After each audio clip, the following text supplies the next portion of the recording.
check check check check 1 2 3 check check بسم الله الرحمن الرحيم.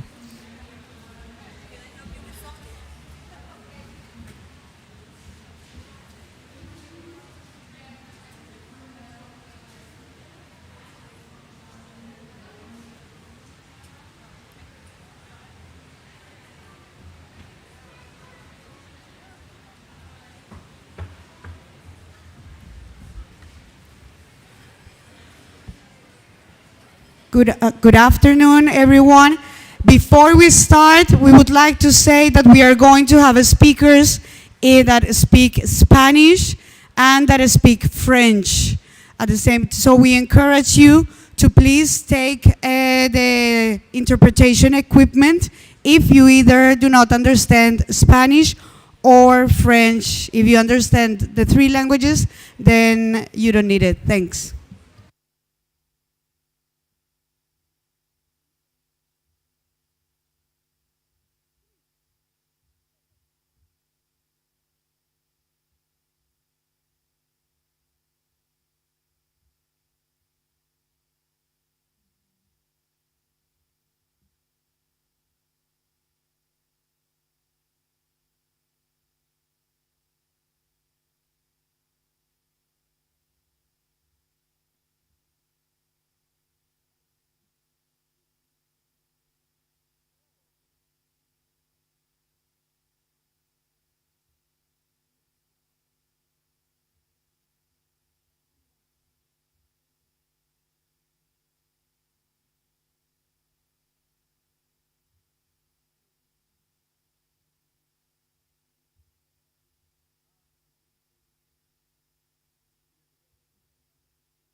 Good afternoon, everyone.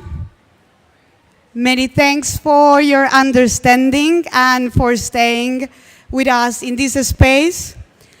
Today, we are going to have a great discussion that is going to give us a lot of thoughts for these conversations, for our advocacy work, and also to pave transformative pathways that can strengthen our work towards that climate action that we would like to see happening in this space.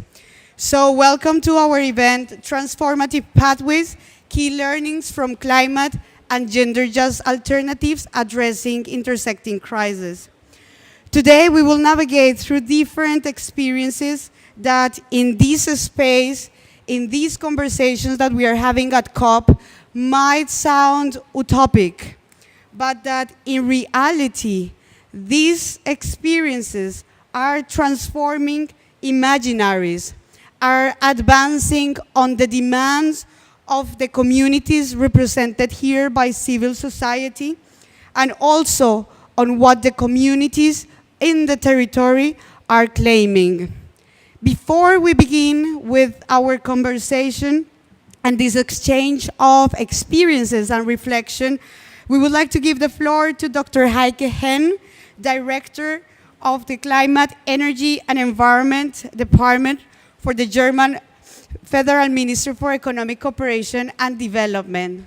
Thank you so much for your presence here. Thank you very much. Thank you very much for having me. Good afternoon, bon dia, bonjour.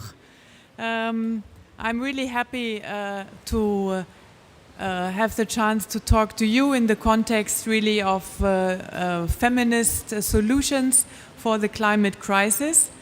And we all know that the climate crisis is not gender neutral. Or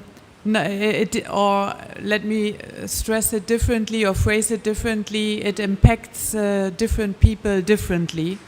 And it definitely deepens inequalities, as also the COVID crisis has done. I mean, we discussed it before, but the climate crisis is here already and here to stay and has really deep impacts if we don't take care of the inequalities that exist already.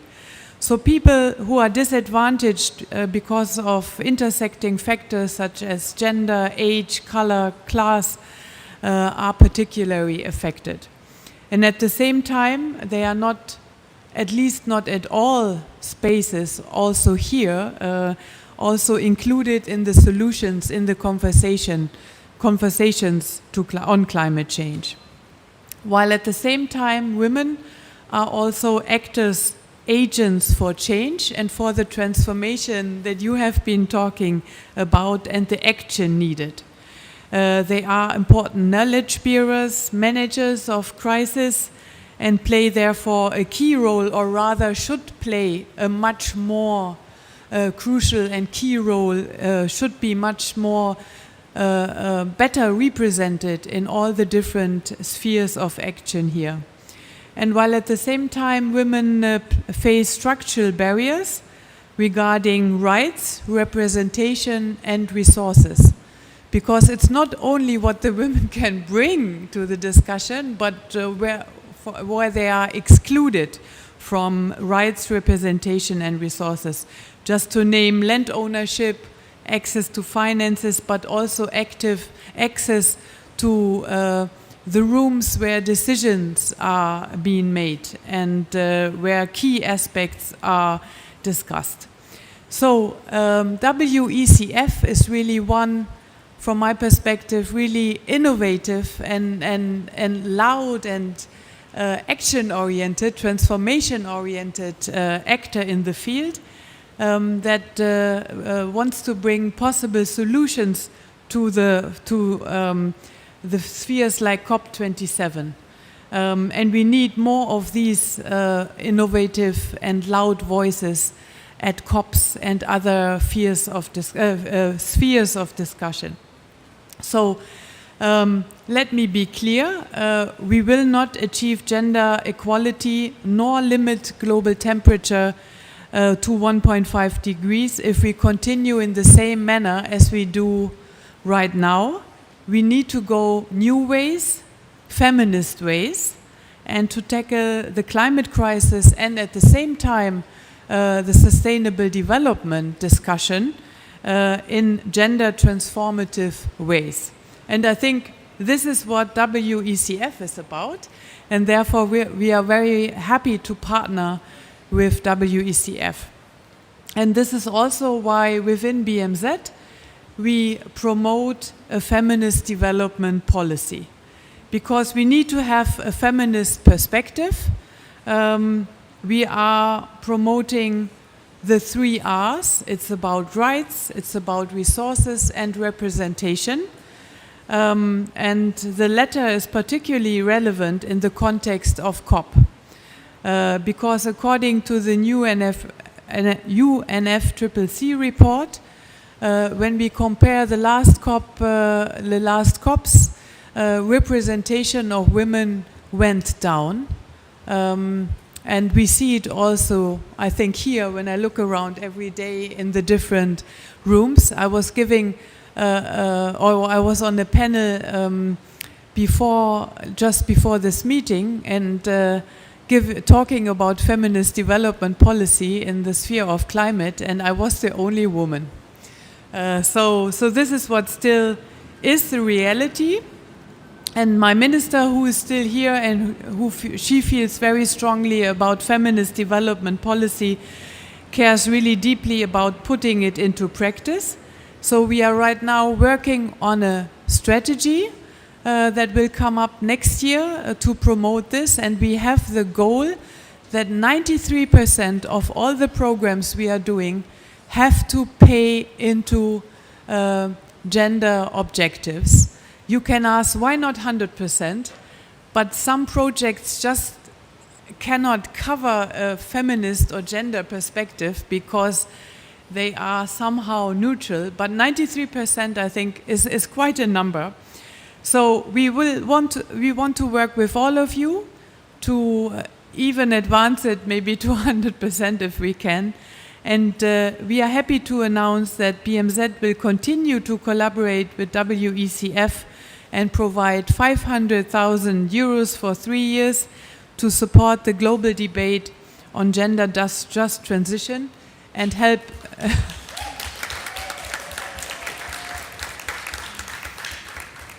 and help improve specifically also the data situation, because we have to have the facts to then bring forward the transformative approaches that we all need.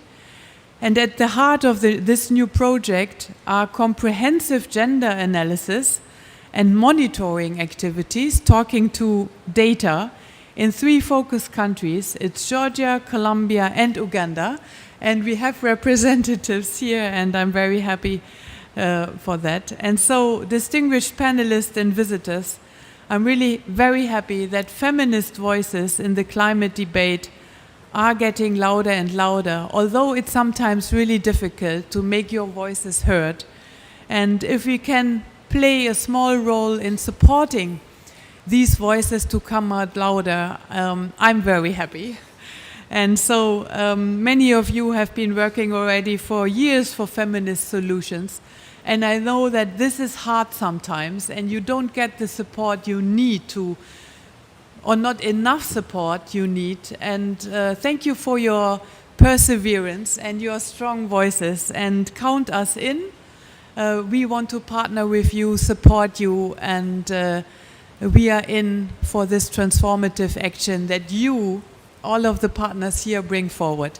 Thank you, and looking forward to our collaboration.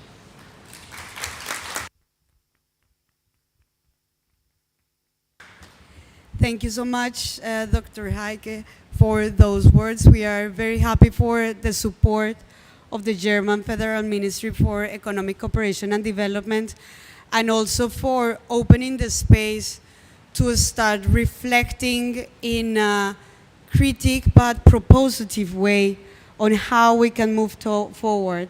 Because something that we also need to start having clear is that in order to move towards either a foreign policy or a climate policy or a feminist policy, this is not going to be possible if we do not address those structural barriers that are really putting those layers of discrimination and of oppression. Because if we continue with the notion of development in the way that we have carried out through the last decades, almost centuries, then we're just going to run in circles. So we are very, very thankful that the German Federal Ministry for Economic Cooperation and Development is also giving, like this shot to say we need to change it and to do it in the other sense. I think that it's very important also in this space to have these allies that are really looking towards a systemic transformation. So thank you so much. Thank you. And I also understand that you might need to leave soon for another meeting, so thank you as well for your presence today, for coming today to this event.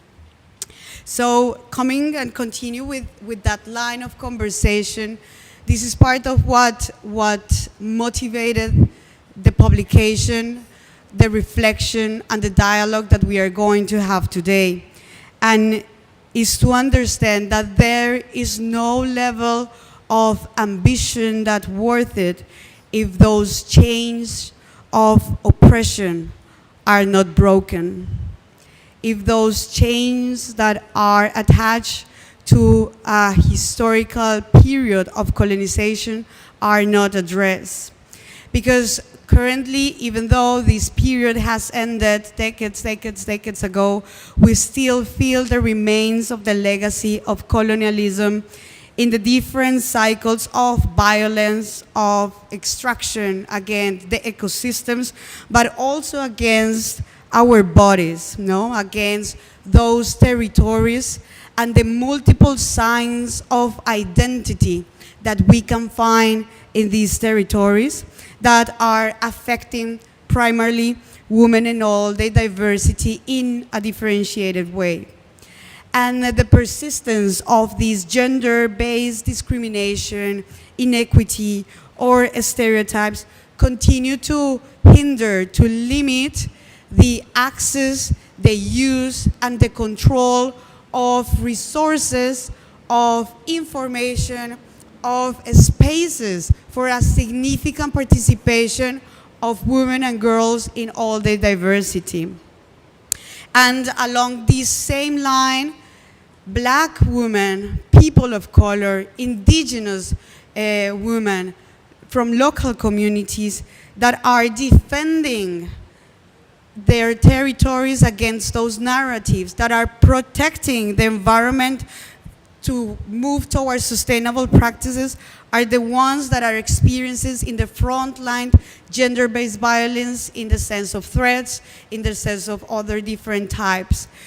And according to a report from the UN Women in 2022, it was stated that progress towards gender equality across the SDGs, and they said that if we continue with the current state of progress, it will take another 286 years to remove discriminatory laws and to close all those prevailing gaps in protections for women and girls.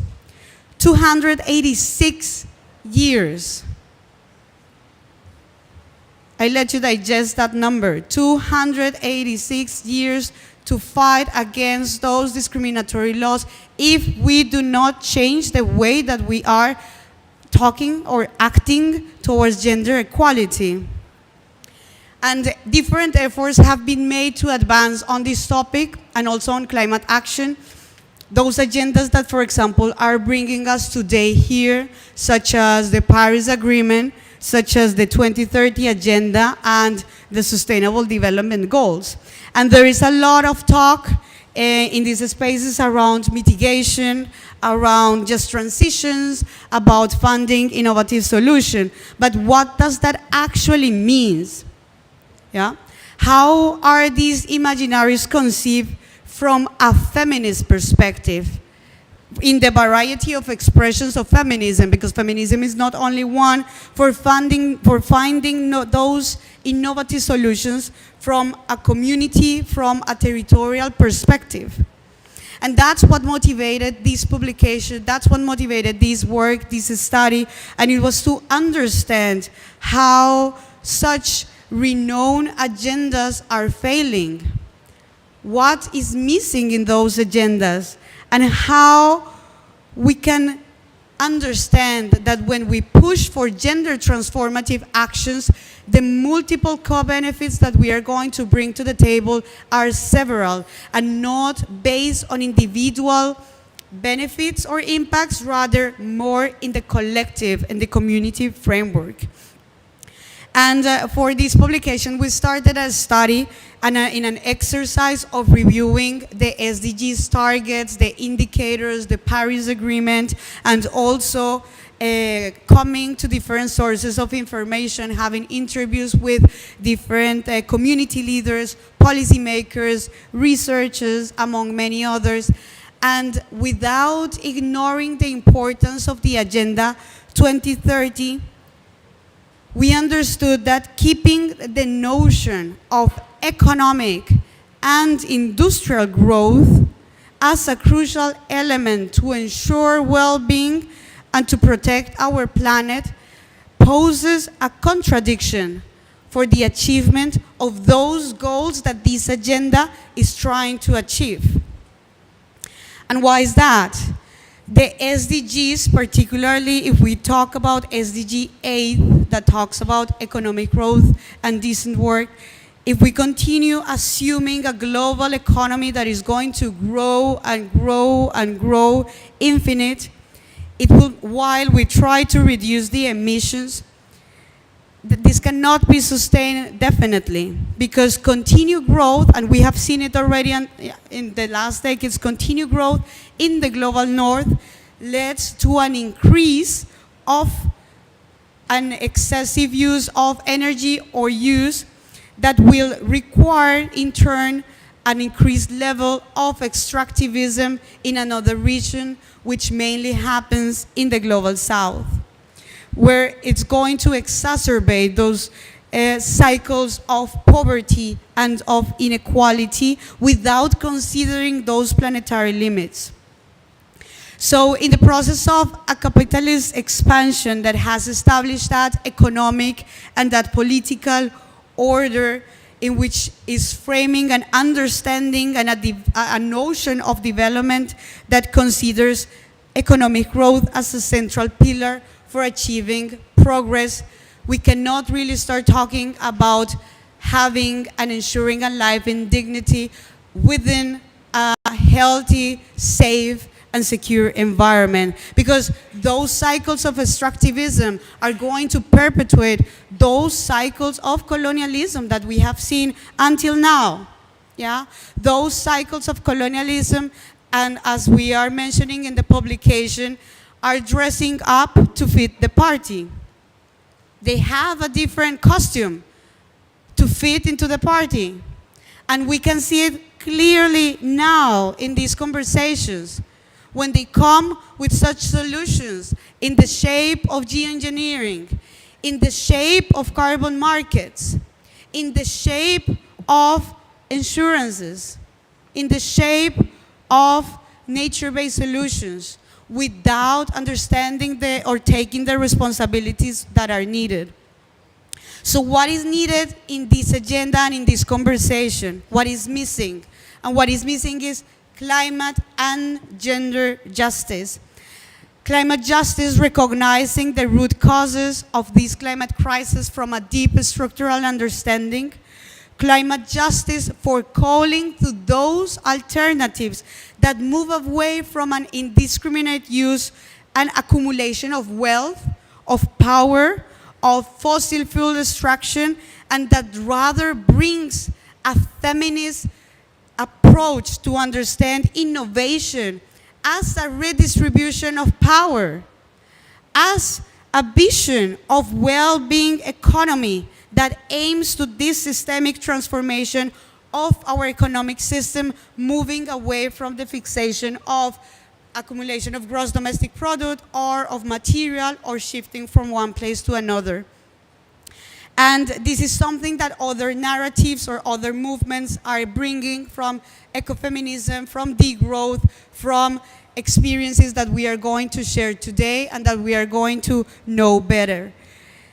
And that's how we would like to open this conversation, to get to know how different movements from all around the world are bringing to life pluralistic, community-based, decentralized solutions that seek for territorial autonomy, that look for self-determination, that look for the revalorization of the ancestral knowledge into this table, and that move away from practices that are embedded in a predominant Eurocentric conception.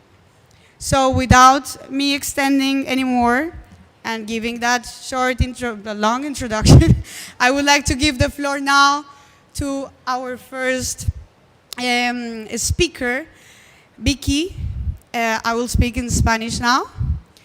Vicky, la organización ENDA Colombia, en el territorio, en una zona urbana, ha realizado un trabajo muy amplio desde hace varias décadas con la comunidad, en la cual trae y se guía por ese modelo del buen vivir. Nos gustaría conocer un poco más de cómo el modelo del buen vivir, qué es de por sí el buen vivir para aquellas personas que no lo conocen, pero cómo se ve esto materializado dentro de una comunidad para incidir políticamente en el tema de género, en el tema de una conciencia sostenible, como lo es en el tema que ustedes trabajan, en el tema de residuos sólidos. Gracias, Gina. Bueno, nosotros desde ENDA Colombia hemos venido trabajando para empoderar a las comunidades marginales desde un enfoque de equidad, derechos humanos y sostenibilidad. Queremos darle voz a los que no tienen voz, a aquellos que han sido maltratados, invisibilizados y que han sido aquellas personas que han sido perseguidas, desplazadas por el conflicto armado en Colombia y que han tenido que venir a habitar sectores populares o marginados de la ciudad. Colombia, a pesar de ser un país que ocupa el segundo puesto en la biodiversidad después de Brasil y que tiene unos grandes e importantes ecosistemas, no deja de sufrir toda una inequidad a nivel social y sobre todo a las mujeres. Y en este caso, ENDA Colombia trabaja con sectores populares como son las mujeres recicladoras, que tienen organizaciones y que a través de estos espacios colectivos luchan por conseguir un espacio digno dentro de la sociedad. Es decir, que luchan por el derecho a ser visibles, por el derecho a que se les reconozca que el reciclaje, a pesar de ser la última eslabón de la cadena, que tienen que recoger de la bolsa de basura aquellos materiales por los cuales después de comercializarlos pueden vivir, quieren pedirle al gobierno que las tenga en cuenta para ser actores políticos, para que se les reconozca un valor y contribución económica por el aporte que hacen ambiental en la mitigación al cambio climático. Frente a la pregunta de Gina, de cómo ENDA viene trabajando un modelo alternativo al desarrollo capitalista, a este desarrollo que está acabando y maltratando a las personas más pobres de todos nuestros países. Yo les diría que es partir de empezar a pensar en ese buen vivir, empezar a pensar que hay otras alternativas de desarrollo, diferentes al capitalismo dominante, diferente a esta economía mercantilizada que mercantiliza la vida, el trabajo, la naturaleza. y que no nos posibilita tener una vida digna. Nosotros hemos trabajado en base a la economía social y solidaria con una perspectiva de género. Es invitar a las mujeres a que se crean que pueden llegar a ser actrices de su propio destino, de su propia vida, que pueden ser actrices políticas, capaces de incidir en la vida de ellas, de su familia y de sus territorios. Cómo estas mujeres, a través de la empatía, la solidaridad, la confianza, la interconectividad, el trabajar con todo un enfoque intergeneracional e interseccional, es posible cambiar sus condiciones de vida. En ese sentido, creemos que el buen vivir es un movimiento político, digamos, un movimiento político que busca encontrar esa alternativa a ese capitalismo arrasador, de poder encontrar formas de hacer una transformación sistémica, basados en ese equilibrio de cada ser humano con el mismo ser humano, un equilibrio con la naturaleza, pero también un equilibrio con toda la sociedad y con las otras organizaciones, teniendo en el centro el derecho que tiene la naturaleza, o sea, que el centro esté la naturaleza, en el centro de cualquier proyecto productivo, y que no esté por encima de las necesidades de las personas, que las personas sean también el centro, y que poder desnaturalizar desde estas experiencias de lo local,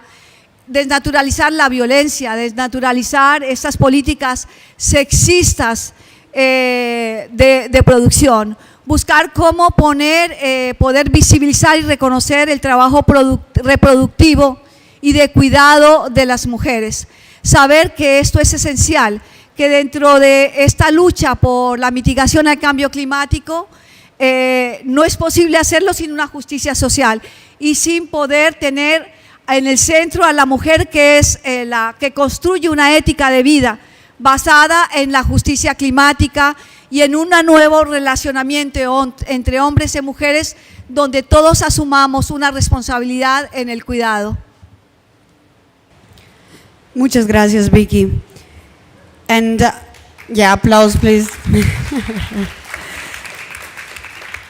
Thank you so much. And I think that you have brought different important and very relevant elements in your statement, and it is how women are or need to be also part of the different decision-making spaces as political actors that can take decisions, that are being present to shift those power relationships. And this is very, very linked as well to the work that Enda Grasafel does in Senegal, a work that is understanding and is moving beyond the conception, for example, of what we understand in this conference, in this space of just transition, because yes, to tackle climate change, a just transition is necessary, but a just transition needs to move from the conception that it is a model of moving male-dominated labor force from one sector to another male-dominated labor force sector. It needs to go beyond that. And the work that Enda Graf Sahel has been doing has moving beyond that perception.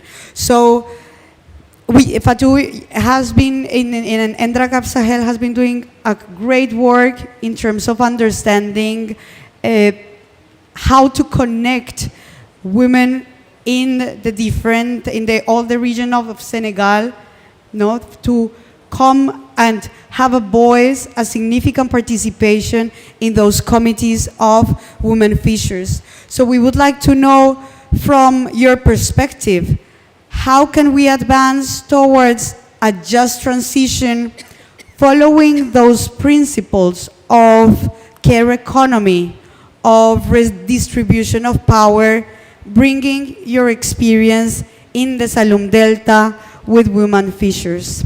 Thank you, Fatou.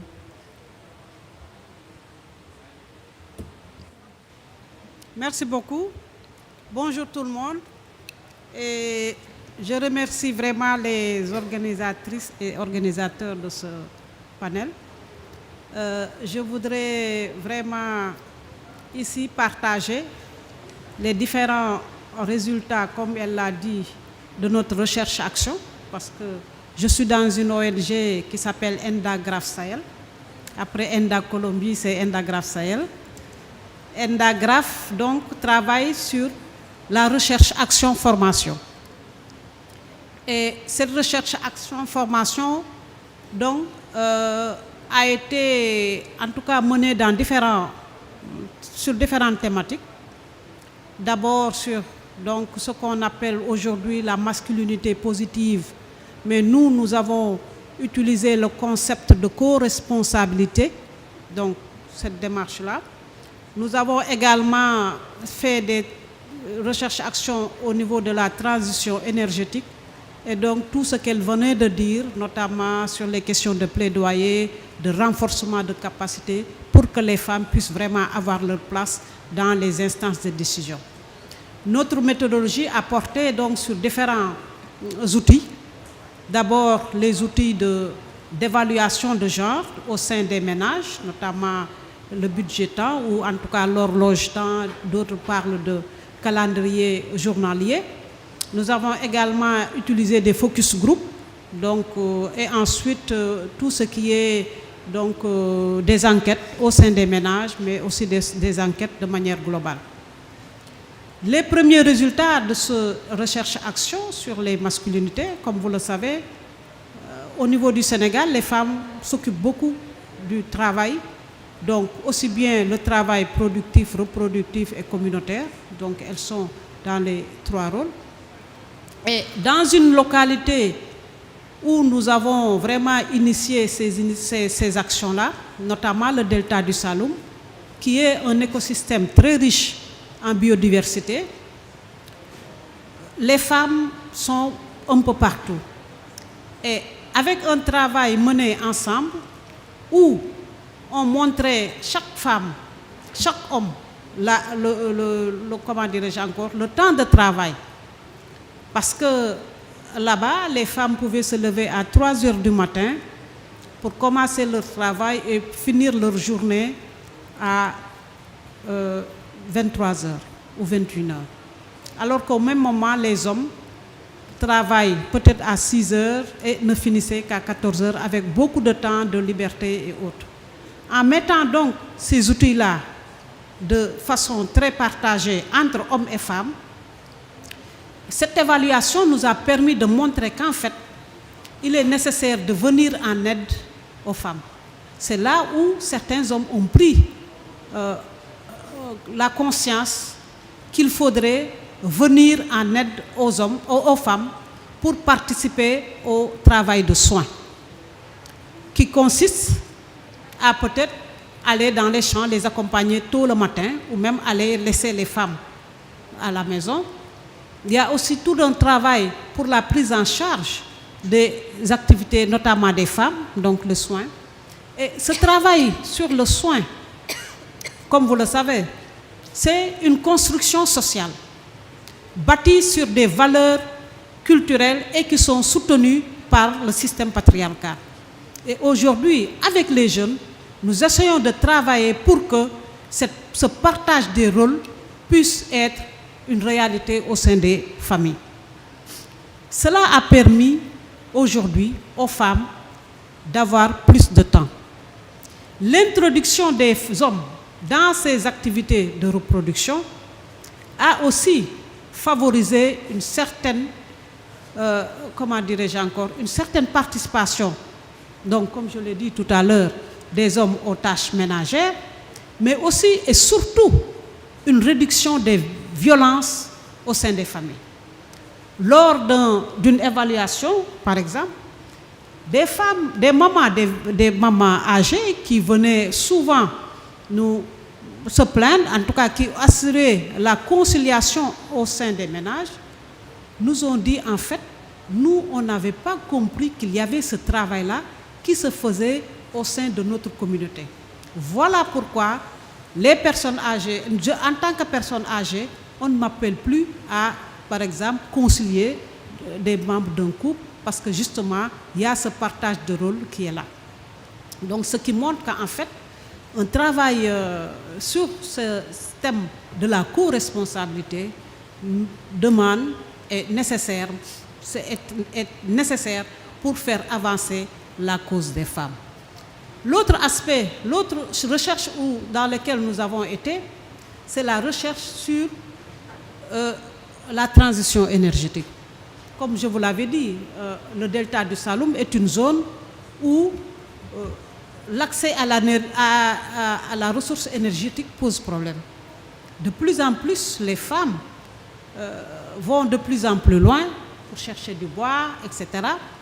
Et aujourd'hui, avec l'introduction de ces équipements, par exemple, énergétiques, avec des foyers améliorés, nous avons vu qu'en fait, c'est une manière aussi de permettre, surtout aux artisans locaux, de pouvoir accompagner l'initiative que développent les femmes, mais en même temps, et surtout permettre à une réduction de la pression sur la ressource. Parce que l'utilisation du bois a des conséquences terribles, non seulement sur l'avancée de la mer, mais aussi sur la reproduction des espèces, de la biodiversité, qui constituent vraiment des éléments d'équilibre au niveau de l'environnement. Le troisième point sur lequel nous avons travaillé, c'est justement le renforcement de capacités. Qui parle de femmes parle de renforcement de capacités, parce que justement, cela permet à toutes les communautés d'être ensemble, à renforcer davantage les femmes, aussi bien au niveau du développement personnel, mais aussi et surtout du leadership. C'est de ce travail de leadership, accompagné surtout de la mise en place de données, parce que les données, c'est ça qui nous permet d'avoir des éléments permettant surtout aux autorités locales d'avoir des informations pour dresser des politiques. Aujourd'hui, avec l'approche que nous avons mis en place, qui est une approche multisectorielle, qui est une approche aussi, je veux dire, transformationnelle, montre que la femme n'est pas toujours en attente. Elle est actrice de développement. Et donc, cette approche multisectorielle nécessite aussi une méthodologie qui permet vraiment de toucher à différents secteurs pour faire avancer la cause féminine, mais aussi pour faire avancer la cause de genre. Donc voilà ce que je voulais partager avec vous. Je vous remercie.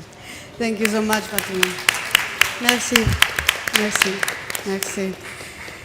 I need to switch my language. I was listening in Spanish. So, thank you so much for that, bringing all these different elements. I think you have 2 points that we emphasized it a lot in the publication, and was the need of collecting data, of collecting those testimonies that can understand how we are shifting the system in an alternative way. Because of the lack of time, we're not going to go deeper into this, but I think that this is something very important that we need to bring into the conversation, and is the lack of disaggregated data. But also at the same time, you have mentioned something very important, and it's also time poverty. How time poverty in women is limiting the participation in different spaces, in the economic life, but also in governance, and also in the same well-being of the community. And with this, I will make the bridge to our next panelist, Agnes Mirembe in Uganda, which Arube, the organization, has been understanding this as well, but linking and bringing together ancestral knowledge to drive exactly those decentralized and community-owned energy technologies, understanding as well the importance of creating some alternatives for ownership, such as cooperatives. So, Agnes, we would like to know, how do energy cooperative models and ancestral knowledge contribute to those national strategies, and which could be those benefits from having this approach? Thank you. Thank you so much, Gina, and thank you so much, Fatu. Fatu has really given a very good background, explaining and detailing the challenges that the women actually experience accessing clean, safe energy. And so, basing on that background, I just want to first of all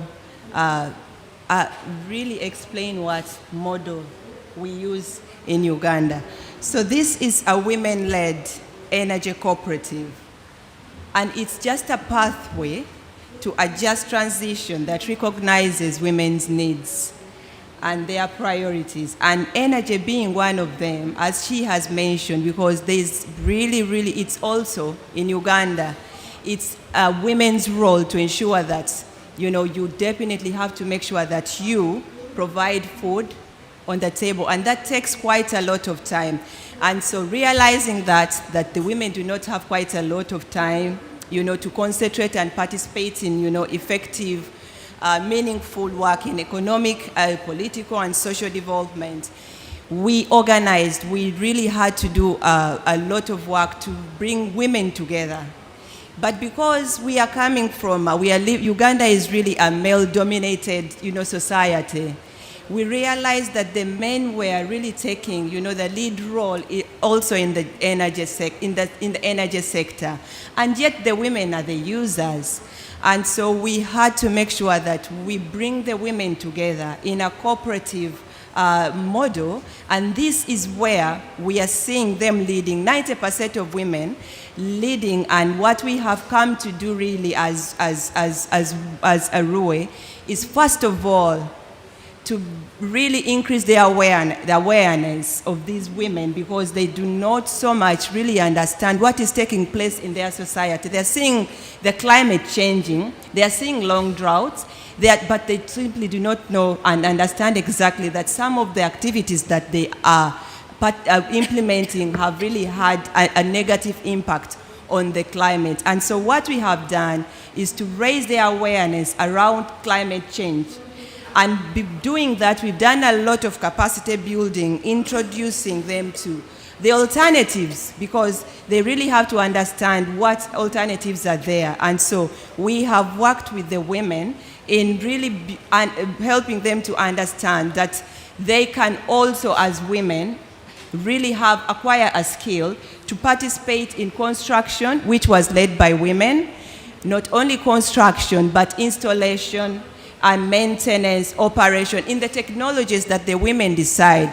Gina said, for example, that we use the local existing knowledge, because it's very, very important that when they contribute to the technologies, including the knowledge that they know, they understand, then we definitely understand that it's going to be sustainable.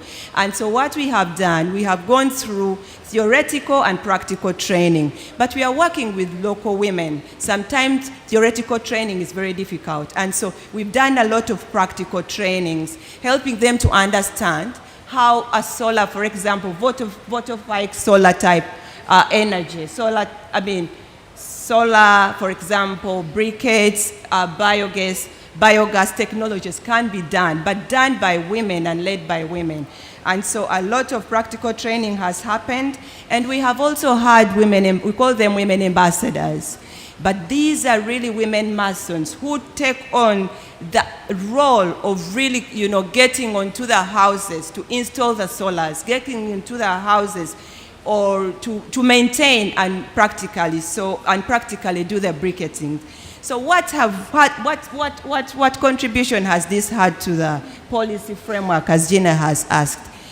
We must understand that if you really want to have any influence or advocate for a policy change, you have to provide evidence that what you're doing works. And so the cooperatives, the women themselves, have really provided very good case studies that politicians, that the technical staff for the districts that actually draft the policies have really studied and appreciated, and also the women, in the projects that we are doing, the women have provided data, segregated data, for the policymakers, for the decision makers to understand that these technologies can work and they can really be scaled out. You will note for sure that one of the Uganda's NDCs is to make sure that we transition from fossil fuel to renewable energies. But you cannot do that unless there is really evidence, unless there is really data. And so they've provided a lot of that. They have actually also really come in to really advocate, and that's something that we have seen in different communities. Thank you so much. An applause also for Agnes. Thank you so much. You have also brought different aspects that we are going to see in the publication and in this discussion, and is the importance of understanding how this process of bringing people together, of bringing women together is so important, but how in different type of contexts, with different type of situations and limitations or discriminations, elements such as, for example, autonomy, confidence, and building trustworthy relationship is so important, but very often not even considered when you talk about indicators, when you talk about outcomes, when you talk about fundings, and so on. And CAMU is an organization that has been understanding the importance of bringing those elements into the table, on understanding that without trust, communities cannot move forward, that without social cohesion, there is no vision for the future or the present. So, Ernestine, I think it would be really nice to have a reflection as well from your side, from the work that you have been doing in Cameroon, to understand how the approach, the ecosystem and agroecologic approach that CAMBU promotes also supports the promotion of women's agency and conflict resolution in the territory. Thank you. Thank you very much, Gina. Our dear guest, we are so honored that you are here. In the northwest region of Cameroon, we believe that women are at the forefront of climate action. And we cannot talk sustainable climate action without gender considerations. And in our area, our Kilum Ijim forest is very rich. It's also a hotspot for biodiversity in Cameroon. But then the local community is there, and we have to look at how conservation can also take into consideration the economic, social, and cultural challenges that women and young people are facing in the Kilum Ijim forest area. With us, we start with changing the mindset through forest conservation education. Because we think that we cannot really talk about change if we don't first accept from our minds that this change is possible, and this is how we want to do the change. So through regular forest conservation education, we bring women together, youths together, also go to main cultural and social clubs and talk about the various services that are found in the environment and how this can make the community better, and the need to conserve these resources for the future generation. Reaching out to over 70,000 beneficiaries, this has been really a long and exciting journey.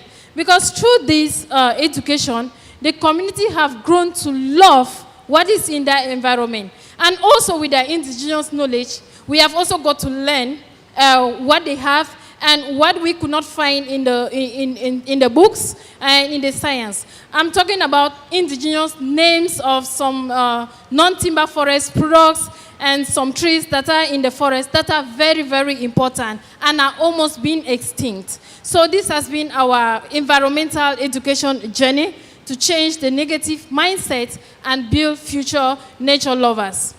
In the royal community in our area, the first job of the royal person, especially the women, is to go to their farms.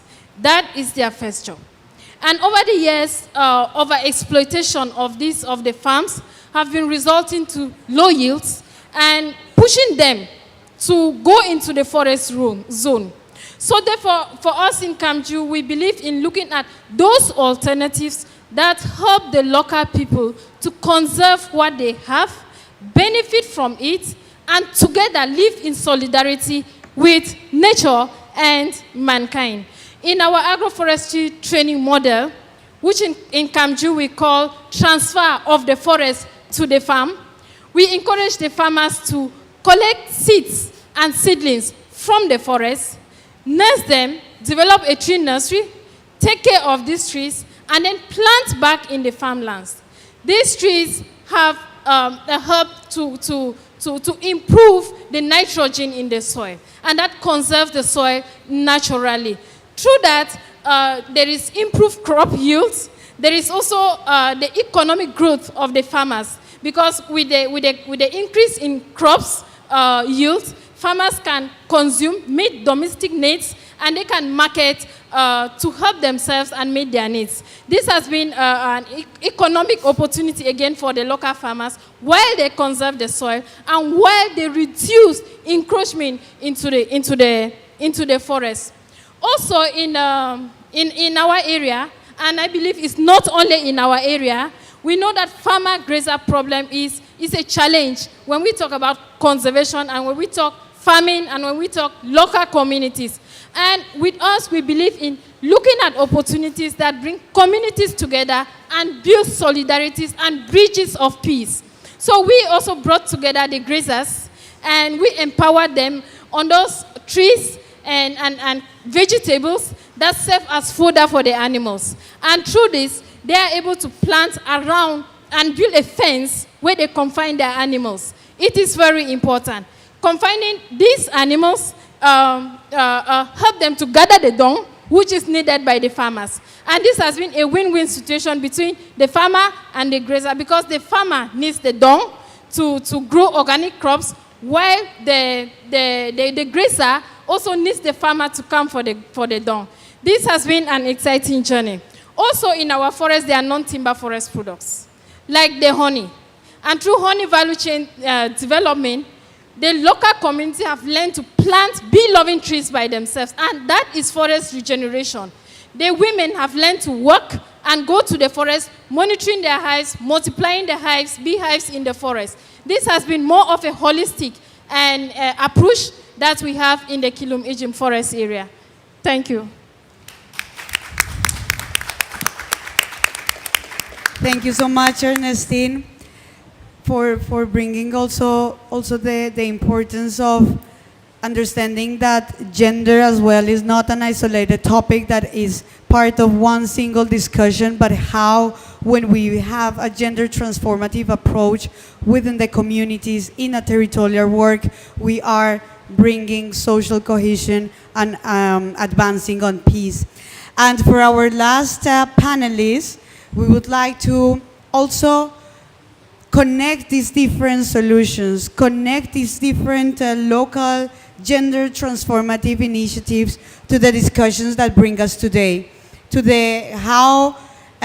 That's why we would like to ask to Ambrosio, Chair of the Executive Committee, Chair of the Technologies Executive Committee of the UNFCCC, how do these local gender transformative initiatives, such as the ones that we have seen, that we have heard today, contribute to the formulation and the development and the transfer of climate technologies, for example, of those policies that are looking into this climate action? Thank you. Thank you very much. Thank you very much for the invitation to this event. The TEC is very happy that we were invited to answer this question. Before going into specific questions, I think the TEC might need to start with the things that we are not doing well internally in terms of gender. The TEC is a constituted body under the convention. Its members are nominated by parties each year Right now, we have 20 members. It's going to be 22 next year due to a decision we made to include some countries that were not, that were prevented to participate. But now we have 18 males and 2 female members on the TEC. So we have a huge gender imbalance. Parties took note of that and recommended that in this nomination, the following nominations, parties take this into consideration so we can achieve gender balance into the composition of the TEC. The second part is, following into that, we have 2 gender focal points, and the 2 are male. I'm actually one of them, and it was, because I'm the chair, I took up because at one point nobody else requested to be there, and was very unfair to our female members that were both the previous gender focal points to assume for a next period the role. So we hope that with this new election that is happening now, we might get not only a much more balanced and equal composition, but also an equal composition or more balance in the gender focal points our next session.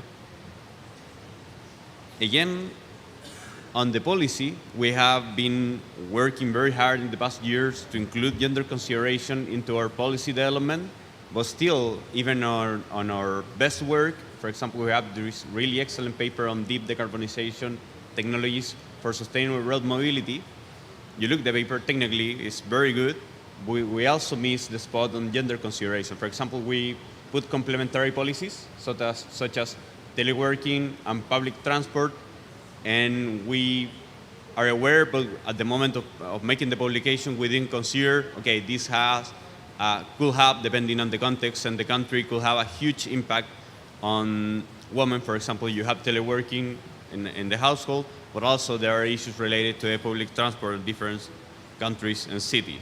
So I wanted to start with the things we are aware at this moment that we are not doing very well, and from that, going to the things that we want to do to improve on this. And now to answer the question, right now, we're doing an update on a publication we did on technology and NDC implementation last year. It was a joint publication between the TEC and the CTCN. The CTCN is the Climate Technology Center and Network. It's the sister institution of the TEC, called the implementation arm of the technology mechanism under the convention. And this new updated version calls to include these kind of projects into consideration. So include gender issues, gender projects, and take upon these kind of examples to provide recommendations to parties and stakeholders on how to achieve the NDC. And I must say that some of the things you have here, for example, you call energy ambassadors. In the case of the previous, neutral version of the first publication we did that we have to date, we have very similar findings, but we call them champions. We didn't actually talk about what these champions are about, but now if you add the gender component, of course, you can get, okay, champions to implementation of technologies, but what you manage is you set an example that the rest of the community can follow, and you think this publication, this kind of example can fit very well into the updating of this report that will provide recommendations to a parties and, of course, to stakeholders. The other way, of course, is not only in terms of setting champions, but the setting general models that can work in certain contexts, and also set up the stepwise and how you achieve some things. In the publication, maybe there is not a very detailed stepwise process, but it will be very interesting stepwise how you are achieving inside the projects different, how do you get the engagement, if the actually changing some activities makes a difference. That actually could be very interesting in terms of policy design.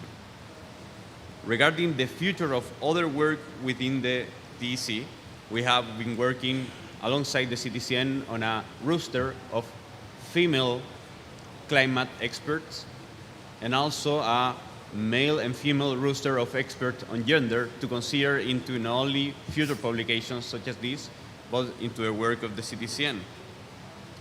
Regarding this publication I said about sustainable road mobility, we agreed to do a new one on gender and sustainable urban mobility. So in a way, we realized the mistake we are doing, and we're trying to address that in a future publications that add this gender component to this kind of neutral publication, but it's not neutral. You already know that. Regarding the so much. recommendation of the TEC that were approved by the parties, and this can be interesting because usually the way the process works is a decision is made and then the decision is like behind, oh yeah, I will hurry up, so I will read just a few. There were several recommendations now adopted by the parties and that the CTCN will have to implement, of course, and the invitation to various stakeholders to do it, regarding the balance on the technical implementation teams that provide technical assistance to countries, gender budgeting, and making aware of financial opportunities to finance projects in a gender base into local communities. And that was in the decision. And probably later I can show you because I guess you might be interested in that And one. we will need to stop here. Thank you so much. Thank you so much all for the participation, and apologies for the next event. We had to stop. We have to start a little bit later because there was also inconvenience with the last event coming here. So we will not take more of your space. And I will definitely invite you all to download the publication to continue this conversation. And thank you so much for your assistance today and for coming to this conversation. Thank you so much.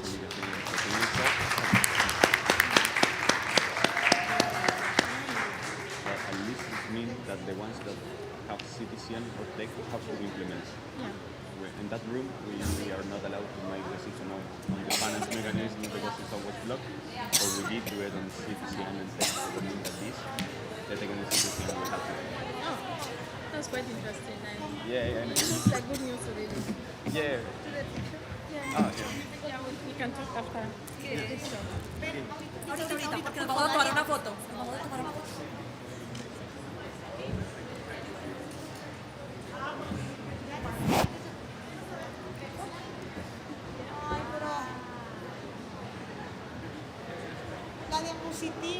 La diapositiva.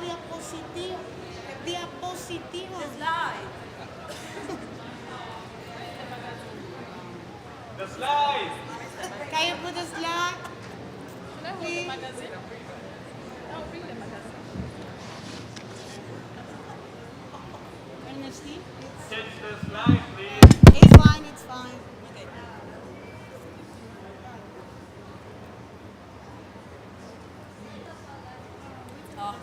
Ya. Ya.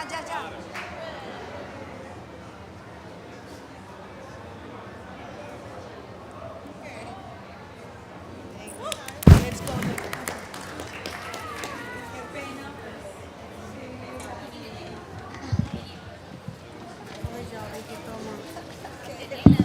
¿Qué es? Aquí a Pachá le mira para sacar más y le tienes que apachar aquí. Ya tiene le doy las gracias. Ay, qué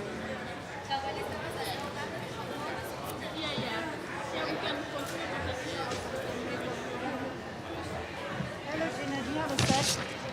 Hello. I said you have a second? No, in a moment. Right now, no. Esto es de Ambrosio.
check, check, check.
Hello? Can you hear me?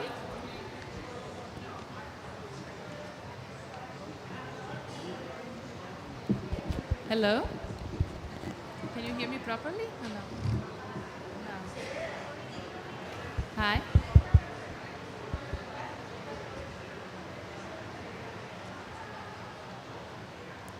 So we have one colleague missing.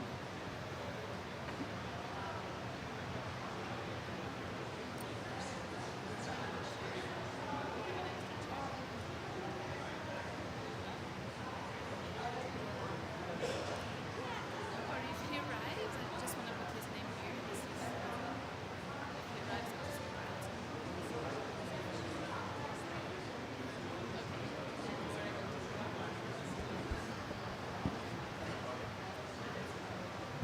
Hello?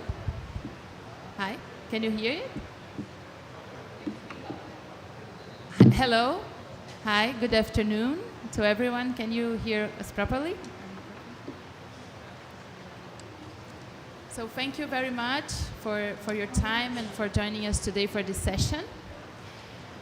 I'm glad to share with you that we have simultaneous translation. So if you prefer to hear the conversation in Spanish or in French, you can go to the back and get your speaker, the device for translation. Some of our speakers, now it works.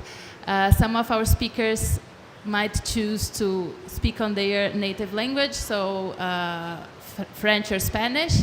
So if you also need translation, you can get to the back so that you can listen to the entire session in English on your preferred language. So thank you very much for joining us here today.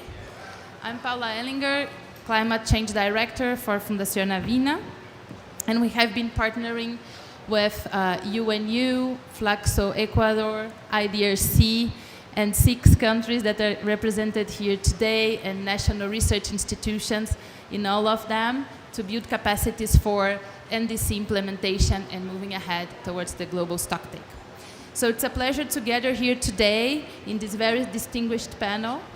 I'm truly honored to be chairing and moderating this conversation, where we have 6 countries from the global south having a conversation about the importance and how to move forward in terms of capacity building for NDC implementation. Before we start, I would like to give the word to Tyler from IDRC. He's Climate Policy Advisor at the International Development Research Center, to give us welcoming remarks. And then to Coraima Estrella Herrera, who is one of the participants from the Climate Solutions Lab developed by Impulsouth. So please, the floor is yours. Thank you very much. So welcome, everyone.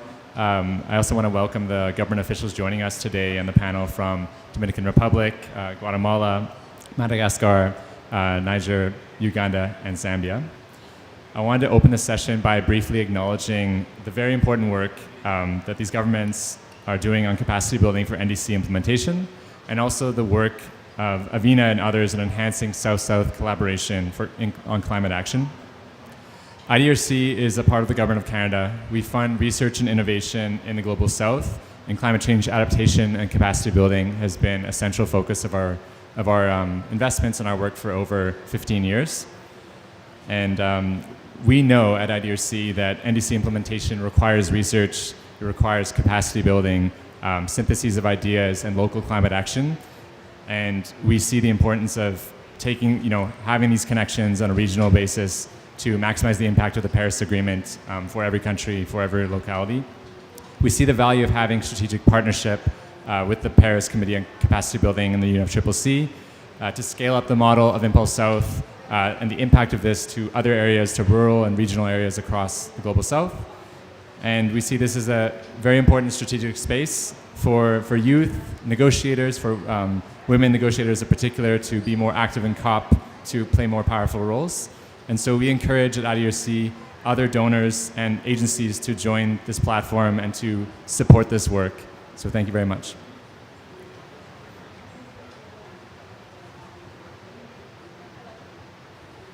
Hello. Thank you, Charlie, for sharing your perspective. I will speak in Spanish, and I hope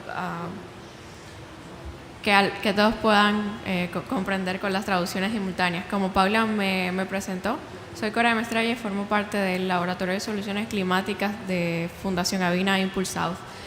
A través de este Laboratorio de Soluciones Climáticas hemos trabajado en el diseño de proyectos enfocados en fortalecimiento de capacidades de los jóvenes y con sensibilidad al género para diseñar innovaciones que tengan un enfoque en el fortalecimiento de nuestras capacidades como países del sur global de ser más resilientes a los eventos del cambio climático, que somos los más vulnerables a esta situación que enfrentamos. A través de ese Laboratorio de Soluciones Climáticas, jóvenes de República Dominicana y Guatemala, del lado de América, y de Madagascar, Nigeria, Uganda y Zambia, recibimos primero que todo un programa de fortalecimiento y empoderamiento para comprender que los jóvenes y las mujeres jóvenes contamos con las herramientas necesarias para poder accionar en favor del cumplimiento de la agenda climática en nuestros países. Y luego de este programa de fortalecimiento, ahora pasamos a un Incubation Lab, o un laboratorio de diseño e implementación de proyectos. Una de las cosas más interesantes y oportunidades más enriquecedoras que nos ha brindado el laboratorio como jóvenes de países con economías en desarrollo es poder conocer las perspectivas diferentes que existen de otros países, pero a la vez la necesidad común de contar con iniciativas como Impulsouth para brindar herramientas que nos permitan pues accionar y formar parte de esta agenda climática. El Acuerdo de París, en su artículo 2, numeral 2, nos habla de que los retos que enfrentamos implican una necesidad de fortalecer capacidades para cumplir con las NDC.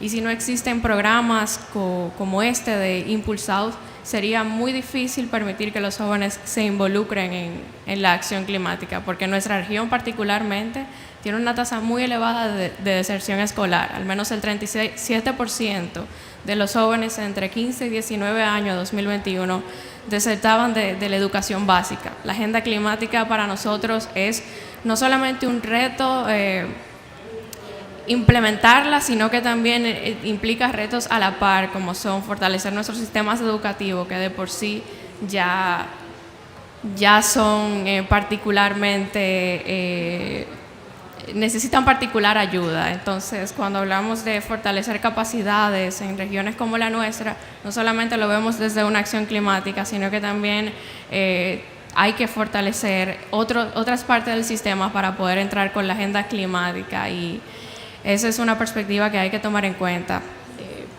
Es todo por mi parte, y quería terminar con una pequeña frase que me gustó mucho, que dijo el ministro de Medio Ambiente de Costa Rica al inicio de esta semana, y es que la colaboración sur-sur tiene que empezar no solamente en el proceso de canalización de fondos para el fortalecimiento de capacidades, sino que desde antes, desde el diseño de los planes de programas y proyectos, debemos empezar con los procesos de colaboración, porque si nos unimos solamente para obtener financiamiento para sostener estos programas, las alianzas son mucho menos mucho menos fuertes. Sin embargo, si nos unimos desde el principio, desde antes del interés del financiamiento, la colaboración es mucho más enriquecedora y podemos compartir experiencias que nos permitan avanzar en nuestro cumplimiento de los compromisos locales. Gracias. Thank you so much, Coraima. I think your reflection is not only your experience, but also your reflection on the importance of building capacity for having effective NDCs implementations and moving ahead towards the climate transition is fundamental. So, but we have been now 7 years on from the Paris Agreement, and still capacity building is a topic that is little addressed or not addressed with the sufficiency that is needed in order to really move ahead with adaptation and mitigation actions. But there is a question behind it, which is how much do we know about progress in terms of capacity building? How much do we know about the progress that has been done in the past 7 years? With that, Jennifer Zamora, who is the head of climate adaptation at the Ministry of Environment and Natural Resources for Guatemala. Please, Jennifer, if you could share with us some reflections on how could we strengthen our capacities to understand progress in terms of capacity building. How can we understand better how much progress we are making, for example, in terms of building capacity for undertaking adaptation actions in a country? Thank you. Thank you so much. Good afternoon for everyone. Thank you for the invitation. I continue in Spanish. Para nosotros el desarrollo de capacidades es muy importante, sobre todo en temas de adaptación. Adaptación todavía no se entiende bien cuáles son la diferencia de acciones también entre adaptación y mitigación. Por ello, nosotros siempre tratamos de promover procesos muy participativos con campañas de sensibilización y capacitación en los diferentes programas que nosotros desarrollamos. Por un lado, también el desarrollo de capacidades para la actualización de la NDC, dado que acabamos de presentar recientemente nuestra NDC con temas de adaptación, y para ello fue necesario capacitar los diferentes grupos para hacer procesos muy consultivos y que entendieran pues, la vinculación que se tenía en los diferentes sectores, en los 5 sectores que nosotros trabajamos. Eso por un lado. Por otro lado, también la inclusión en temas de género, capacitar a las mujeres, dar la participación para que las mismas también sean incluidas, pero para ello también es importante desarrollar estas capacidades internas para que puedan aportar también en todo el proceso y que su voz sea escuchada a diferentes niveles. Para nosotros es muy importante los temas de desarrollo de capacitaciones dentro del gobierno de Guatemala, específicamente Ministerio de Ambiente, y es una clave específica también para desarrollar una fortaleza en los temas de adaptación al cambio climático. Thank you very much, Jennifer. As we work on the agenda of capacity building for climate action, one key question is, okay, what capacities are to be built? What are the needs and what are the gaps? Capacity building has to have a purpose and objective. Who is to have capacities built? So, Sarah, you have a great experience in the Dominican Republic on doing assessments on capacity needs and gaps in order to move forward with capacity building for NDC implementation. Could you share with us a bit of your experience and perspective? And before that, let's just introduce yourself. Sarah Gonzalez is the head of international relations at the National Council on Climate Change in the Dominican Republic. Thank you so much, Paula, and to my co-panelists, and of course, to Tyler and Coraima for such beautiful remarks at the start of our panel. Yo también voy a continuar en español, que es mi lengua nativa y realmente le tengo un cariño muy especial. Me encanta la gramática y el idioma español. Y también gracias a la red del Comité de París para Creación de Capacidades que nos ha permitido aquí compartir con ustedes en el día de hoy. Y respondiendo a tu pregunta, Paula, y también tomando en consideración lo que acaba de comentar Jennifer acerca de lo difícil que es, sobre todo la parte de adaptación para las implementaciones de la NDC, realmente es un reto. Y lo que nosotros hemos visto desde la República Dominicana es que es un reto de capacitar los sectores.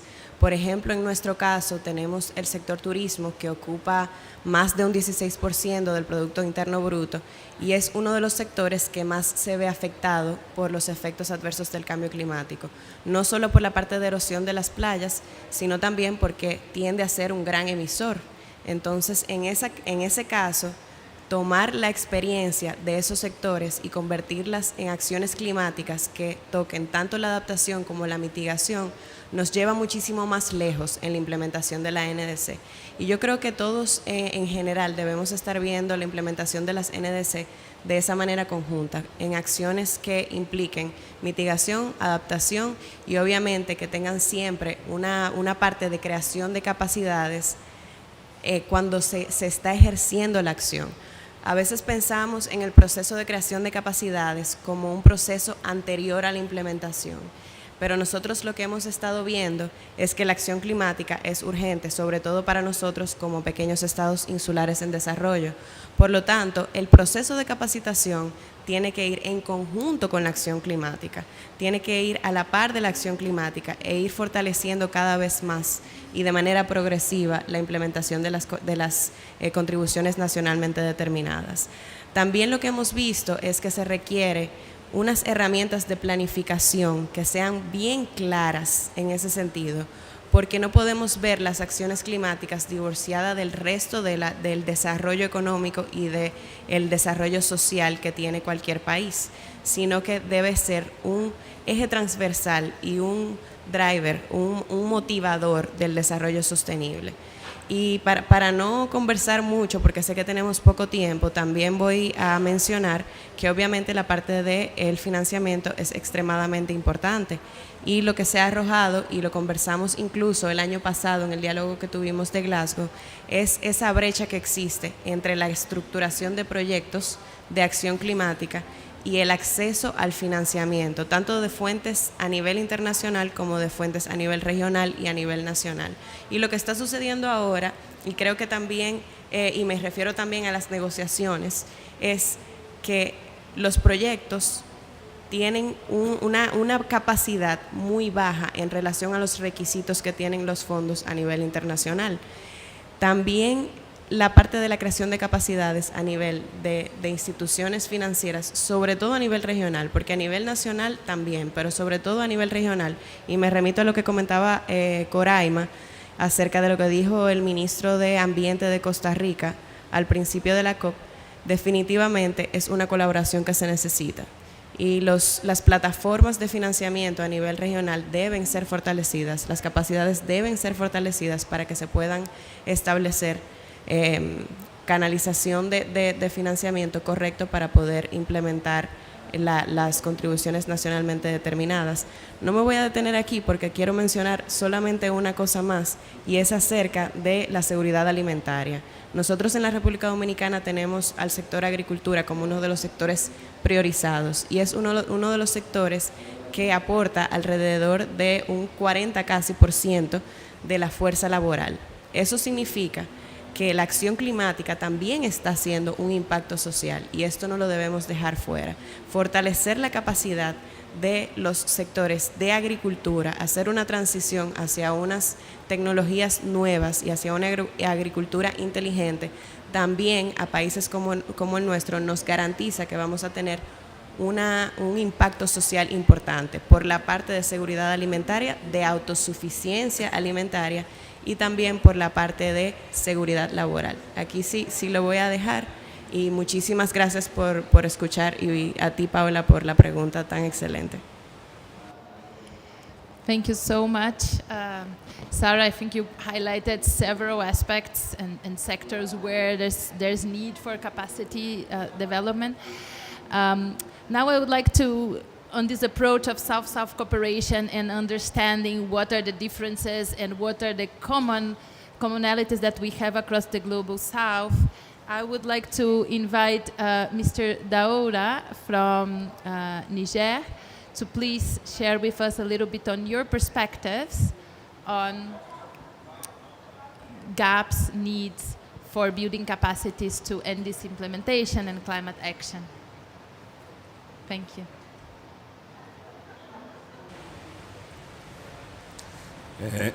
Merci Paula et je remercie les organisateurs pour l'organisation de cette présente rencontre qui se fait dans un contexte au fait de la mise en œuvre de la NDC, mais au fait les pays sont confrontés en réalité dans la mise en œuvre de contributions déterminées au niveau national. Et tout simplement, parfois c'est à cause de la mobilisation ou de la faible capacité de mobilisation des ressources, mais également l'insuffisance par rapport aux outils de suivi et évaluation de certains projets et programmes qui concourent à la mise en œuvre de ces NDC. Au fait, vous l'avez si bien dit, dans la plupart de ces NDC, l'agriculture quand même c'est un secteur priorité au niveau en tout cas de nos États, surtout dans un pays comme le Niger où l'agriculture est pluvale au fait. Elle dépend des caprices climatiques. Ça veut dire qu'à ce niveau, en termes de lacunes qui ont été identifiées au fait dans ces secteurs, il y a la plupart des institutions au niveau national de l'État n'ont pas de capacités d'évaluation, par exemple des impacts des actions sur le terrain. Comment évaluer ces impacts à long terme? Une des lacunes également, c'est par rapport à la donnée. Pour faire le suivi de la mise en œuvre des NDC, il va falloir avoir en tout cas des données, informations, terrain, pour pouvoir faire une certaine analyse, mais également au fait de montrer l'impact d'une action d'adaptation, parce que c'est de ça qu'il s'agit. C'est très difficile en réalité de démontrer les co-bénéfices des actions dans le domaine de l'adaptation. Je pense qu'à ce niveau, il y a un travail quand même qu'il faut faire en termes de renforcement des capacités sur un certain nombre des outils d'évaluation. Et quand vous prenez également au niveau des communautés locales, puisque c'est eux qui subissent en réalité les effets néfastes des changements climatiques, il va falloir renforcer les organisations paysannes, mais également au fait, les comités de gestion qui sont en tout cas où nous sommes redevables en réalité envers ces comités de gestion par rapport à la mise en œuvre de toutes les actions que nous effectuons dans le domaine des changements climatiques. Et même à ce niveau, il va falloir au fait, renforcer leurs capacités en termes surtout d'information, sensibilisation, mais également d'une prise de conscience pour en tout cas lutter contre les effets néfastes des changements climatiques. Parmi les insuffisances également, on note l'insuffisance des outils, au fait de suivi également. Nous parlons des NDC, mais en réalité, il nous faut des dispositifs comme les MRV qui vont nous permettre de faire le tracking et le reporting de nos engagements, en tout cas vis-à-vis de la Convention, mais également vis-à-vis de la population. Et dans ce sens, également, il y a pas mal de renforcement des capacités qu'il faut faire à ce niveau, tant dans le domaine de l'adaptation, de l'atténuation, mais également surtout en termes de soutien reçu par nos États.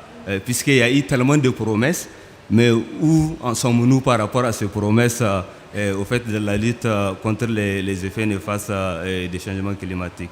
En tout cas, voilà en grosso modo ce que je peux dire par rapport au renforcement des capacités et surtout les lacunes identifiées par rapport à ça. Merci.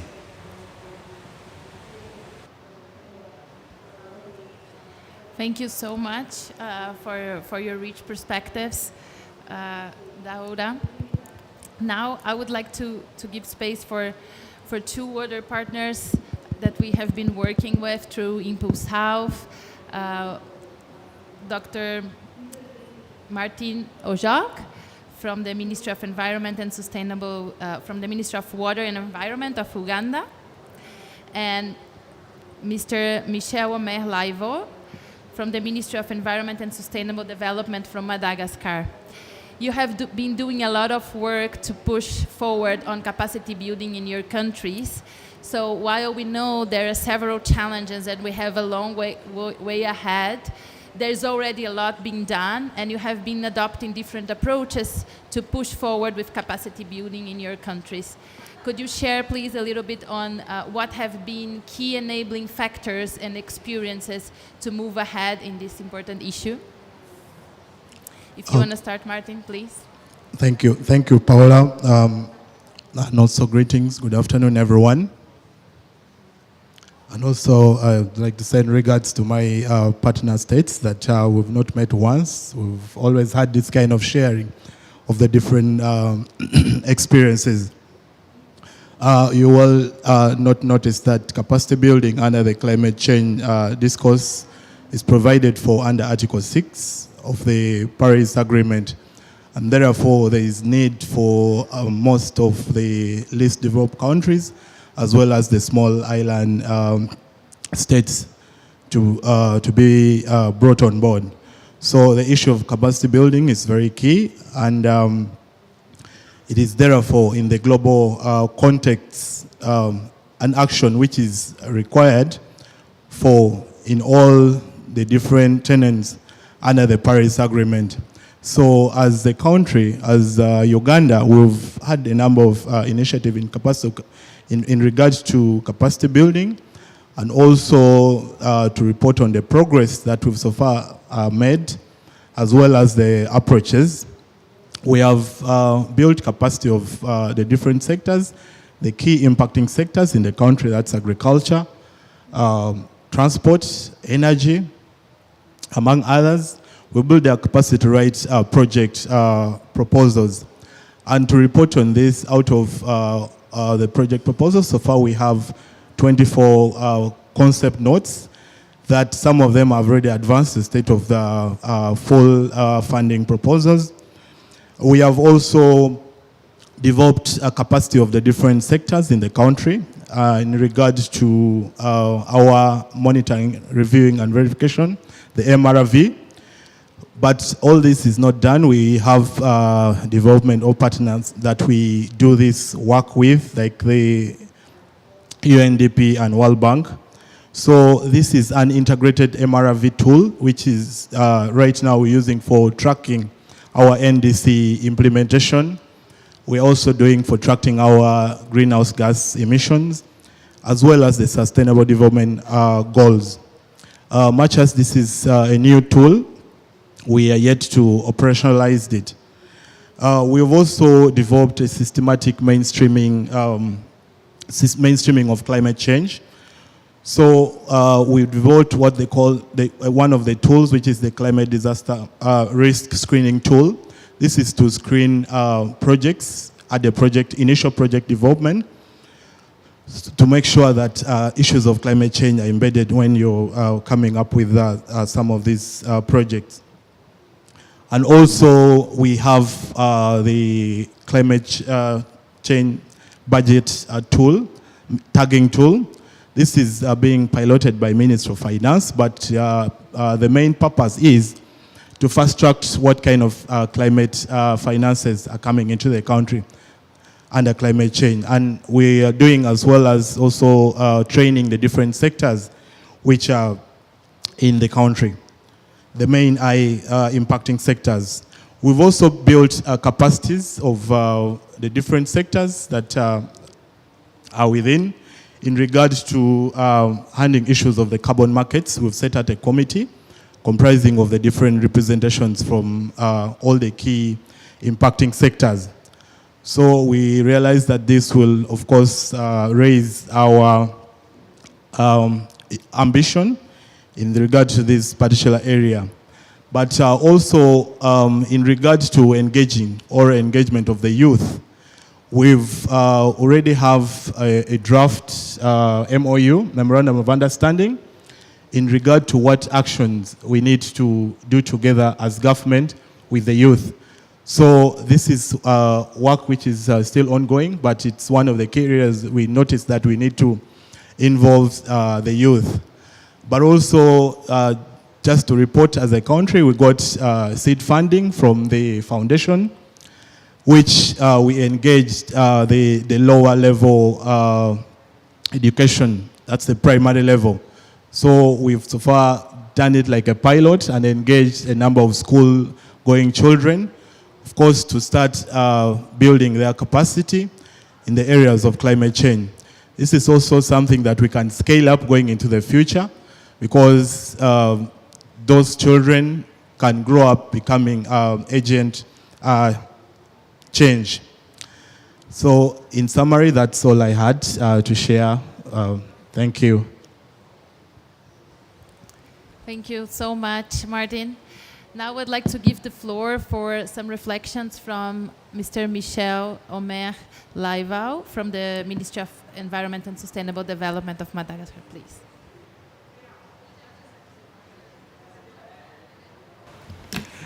Merci beaucoup, Madame Paula, de m'avoir donné la parole. Et puis, c'est toujours un honneur pour moi parce que c'est la première fois que je participe à cet partage d'expérience. Et puis, je suis très ravi d'y participer. Pour le moment, je viens du ministère de l'Environnement et du Développement durable. Le rôle du ministère de l'Environnement et du Développement durable, c'est d'établir le cadre d'abord. Si on veut aller loin dans le renforcement des capacités, la première chose à faire, c'est la création des cadres légaux tout d'abord. Ça n'empêche pas qu'on va faire des renforcements des capacités à partir des différents projets, mais pour avoir plus de durabilité dans le renforcement des capacités, c'est le cadre d'abord. Alors là, c'est le renforcement des capacités, c'est la pièce maîtresse. C'est la pièce maîtresse de la mise en œuvre des actions sur le changement climatique sur le terrain. Alors, nous avons différents cadres stratégiques, en citant, en commençant par la politique nationale changement climatique, et puis nous sommes partis, un des rares pays les moins avancés qui ont déjà établi notre plan national d'adaptation aussi. Nous avons révisé notre CDN et puis dans le plan national d'adaptation, dans tout ce document stratégique, nous avons souligné l'importance du renforcement des capacités. Et puis actuellement, qu'est-ce qu'on est en train de faire? On est en train de faire la stratégie genre. Quand on parle, parce qu'on parle souvent des genres, ce qui est dit genre, c'est la jeunesse, les femmes et l'égalité dans toute la mise en œuvre. Donc, on est en train d'élaborer cette stratégie pour qu'on puisse intégrer toutes les parties prenantes pour la mise en œuvre sur le terrain. Et puis, tout dernièrement, il y a un mois, nous avons élaboré ce qu'on appelle un programme national de l'éducation nationale. Programme de l'éducation nationale en intégrant le changement climatique à partir de l'école primaire jusqu'à l'université, en passant par les collèges. Alors là, nous savons pertinemment que les actions sur le changement climatique, ce n'est pas pour aujourd'hui tout simplement, ce sont les enfants qui vont grandir demain, qui seront les responsables, qui sont les principaux acteurs. Donc c'était pour ça qu'on a déjà commencé avec cet établissement d'élaboration de ce programme scolaire, programme universitaire, en intégrant toutes les actions changement climatique. Quand on parle le renforcement des capacités proprement dites, nous avons un projet sous tutelle de la Convention, bien sûr. Moi, je suis point focal de la Convention également du Madagascar. Donc, nous n'avons pas raté l'occasion pour renforcer la capacité, en fait. C'est le CBIT Project. Donc, nous avons renforcé la capacité de tous les secteurs concernés par le changement climatique, que ce soit au niveau de l'adaptation que l'atténuation. Et à partir de là, nous avons créé un espace de concertation entre les secteurs également. Et dans les différents projets, nous essayons de mettre en évidence la participation des jeunes dans les actions climatiques sur le terrain.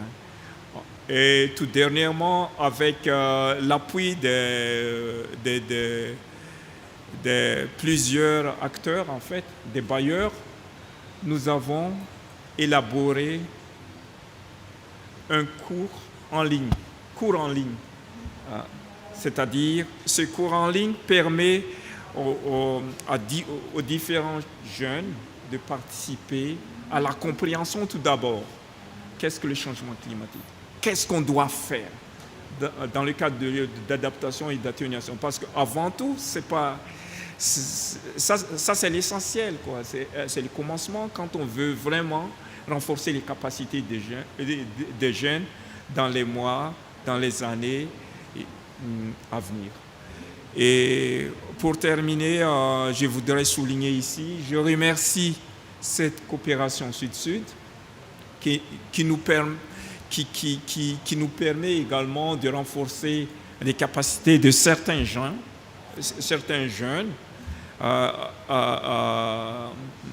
pour prendre le relais, en fait, parce qu'actuellement, la plupart des experts chez nous, ils sont plus ou moins à la retraite, donc on est en train de reformer, c'est pas reformer, mais on est en train les jeunes sont en train de prendre le relais, en fait. On est obligé de former ce jeune-là à travers des différents projets, surtout dans le projet, par exemple, communication nationale, on essaie d'intégrer les jeunes comme experts nationaux dans le BUR, BTR, etc., etc. C'est ce que nous sommes en train de faire. Parce que moi, je suis aussi le coordonnateur de ce communication nationale et BUR. Merci beaucoup. Thank you so much. It's inspiring to hear the different experiences and approaches. And I think there are several aspects that come in common in terms of the importance of looking at specific sectors, but also at looking across the timeline of life of people who were really who are really going to be leading the transition to climate change. So how do we work with children and youth as a primary group, as well as across sectors and topics that need to be strengthened in order to implement the climate commitments. So with that, we still have a few minutes, and we would like to make it more interactive. Like after hearing all your perspectives, approaches, everything that you bring on the table from your very rich experience and trajectories, I would like to open the floor to see if anyone, either from the audience or yourselves, would like to make a question for any of the participants and panelists.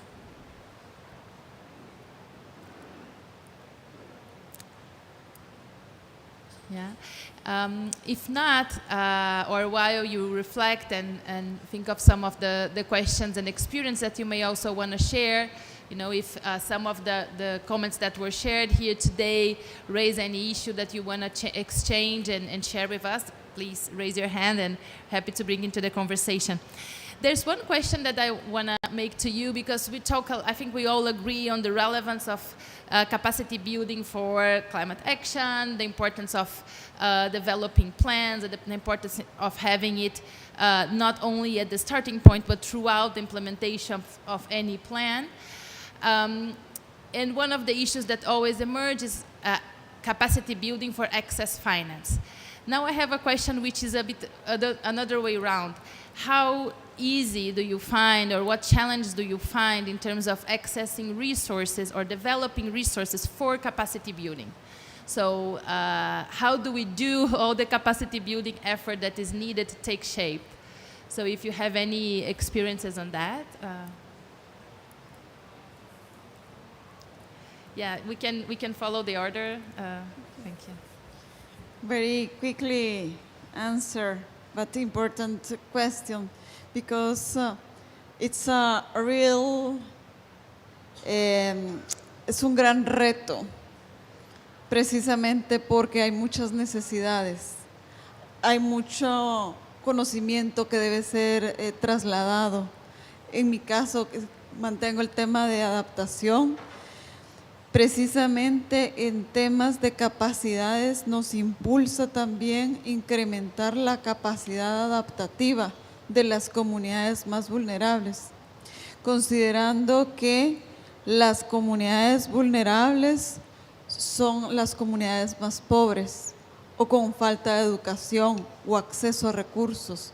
Entonces, llegar a ellas o incluso personas que no saben leer y escribir implica grandes retos, pero considero que es importante establecer una planificación clara, buscar estas fuentes de financiamiento que puedan no solo financiar actividades de capacitación, sino que la metodología apropiada para llegar a todo tipo de público y sobre todo al público más vulnerable o comunidades más vulnerables en nuestros países en desarrollo.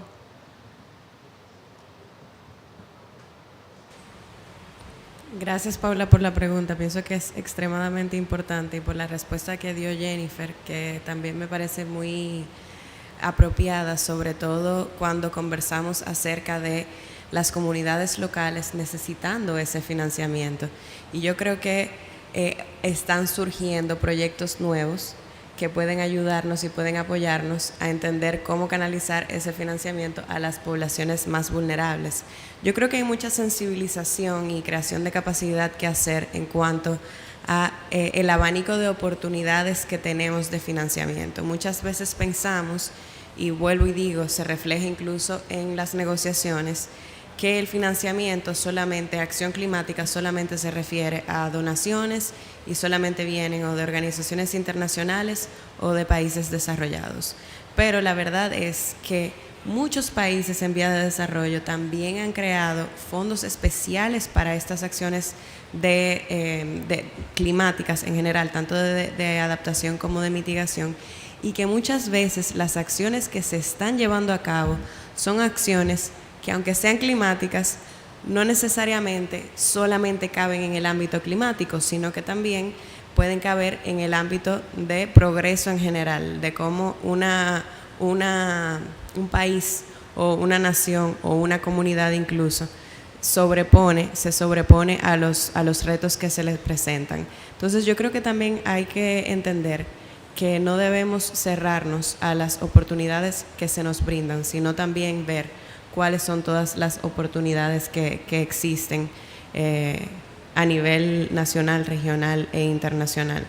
Sí pienso, y también continuando un poco con lo que decía anteriormente y con lo que decían los compañeros acerca de la necesidad de establecer sistemas robustos de transparencia y de tracking de contribuciones nacionalmente determinadas, que el poder establecer proyectos, el poder generar proyectos que tengan claros, porque por ejemplo los sistemas MRV hay uno nacional, pero cada uno de los proyectos de acción climática, cuando vienen de mitigación, deberían tener su propio sistema de medición, reporte y verificación de emisiones de gases de efecto invernadero y por consiguiente de reducción. Esta es una capacidad muy puntual que hay que desarrollar. Siempre y cuando, y si uno se va a entender los requerimientos de los fondos de inversión, siempre y cuando uno pueda medir y uno pueda justificar, uno pueda transparentar el impacto que está teniendo, es muchísimo más fácil acceder a esos fondos. Y obviamente no todo el mundo, y como decía Jennifer, hay personas que apenas saben escribir, apenas saben leer, y eso hay que atenderlo primero. Pero ya hay esas acciones que sí están siendo desarrolladas por personas o por grupos que tienen un poco más de capacidad.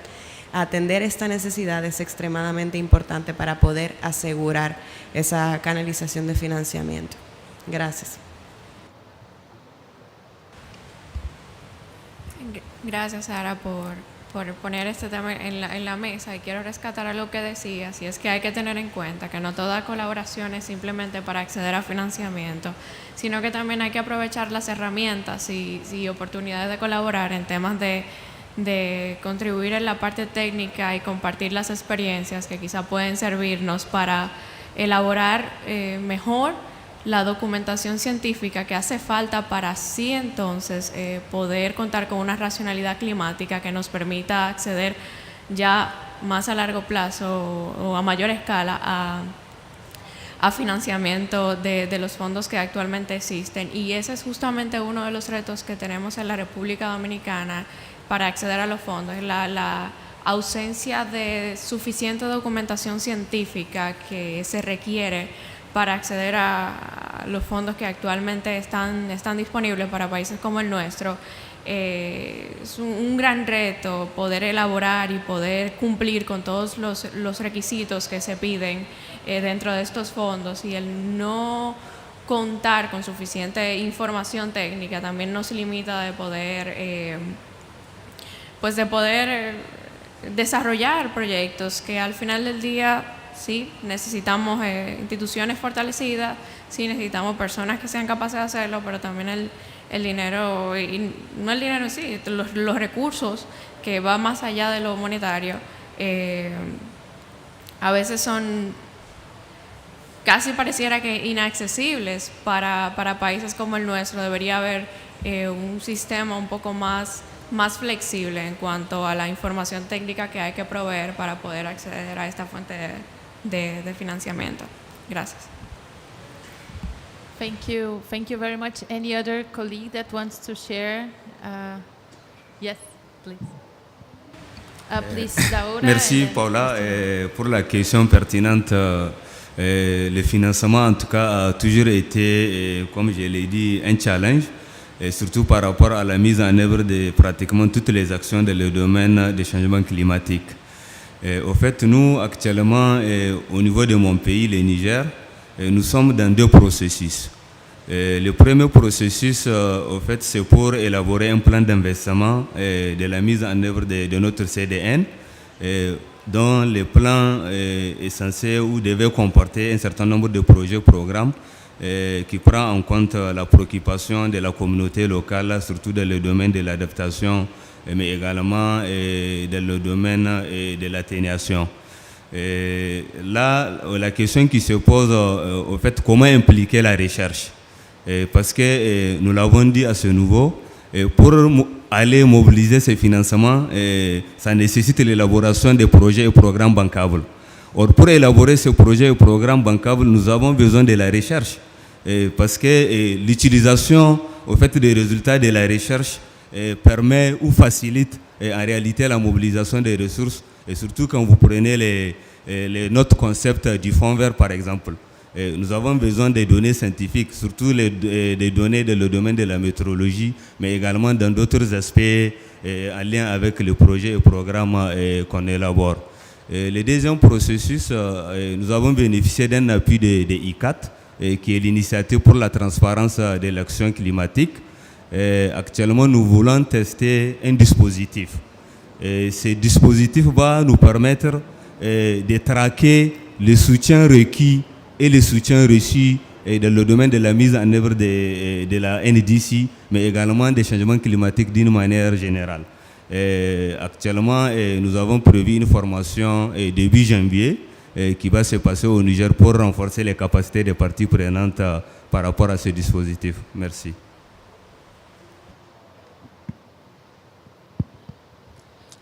Yeah, if you wanna. Yes, just maybe 1 minute in regards to capacity building and the financial.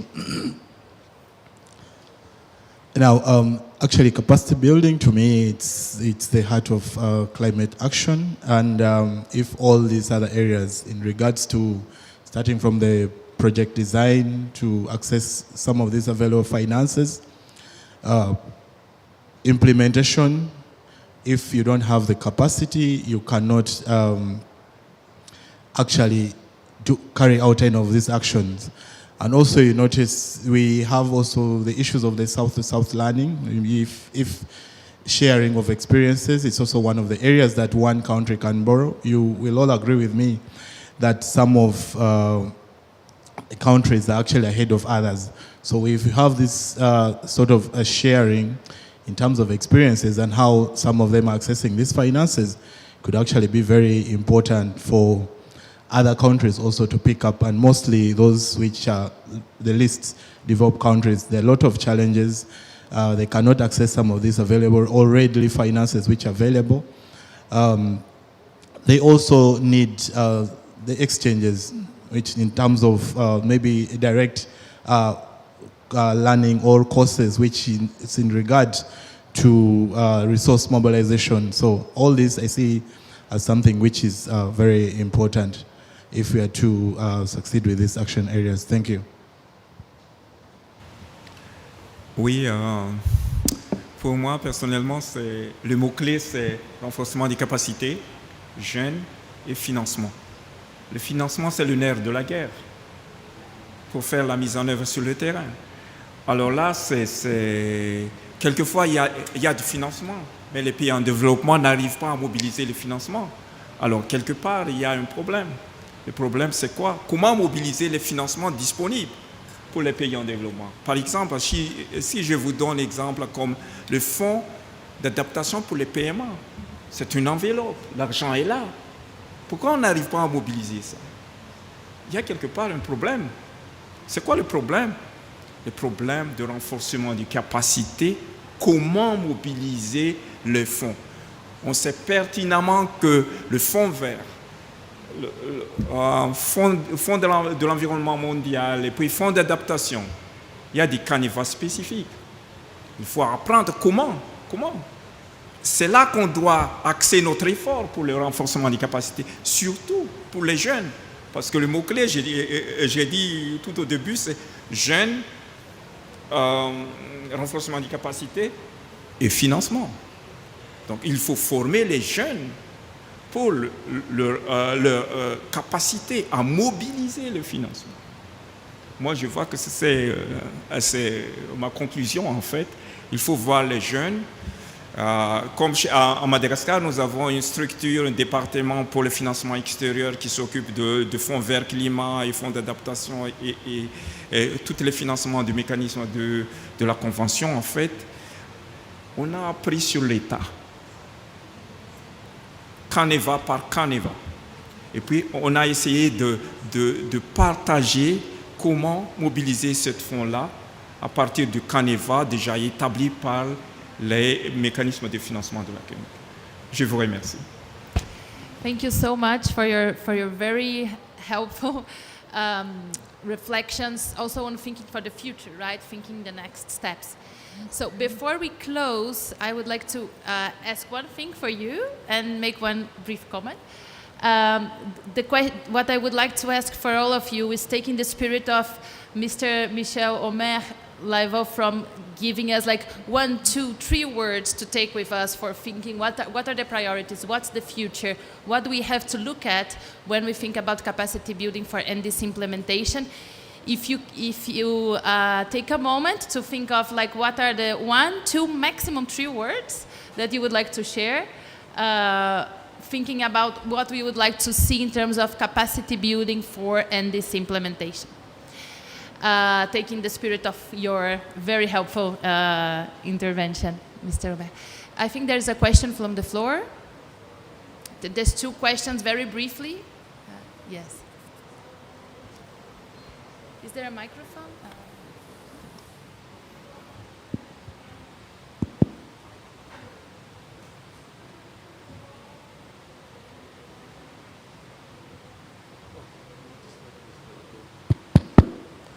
Thank you so much.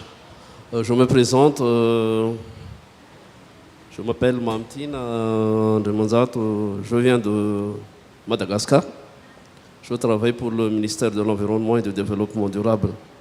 Premièrement, je voudrais remercier les panélistes pour les partages d'expériences qui nous vraiment nous apprend beaucoup. Néanmoins, moi, je fais partie des personnes qui sont convaincues que, parce qu'on parle là de NDC, il ne faut pas perdre le nord. On parle vraiment là de NDC. Quels sont les renforcements de capacités requises pour que nous puissions vraiment implémenter notre NDC? Si j'ai bien compris là, quels sont les renforcements de capacités? Pour mettre en œuvre, il faut se préparer. Donc là, il y a déjà des renforcements de capacités. Lors de la mise en œuvre, il aura besoin, bien entendu, de renforcements de capacités.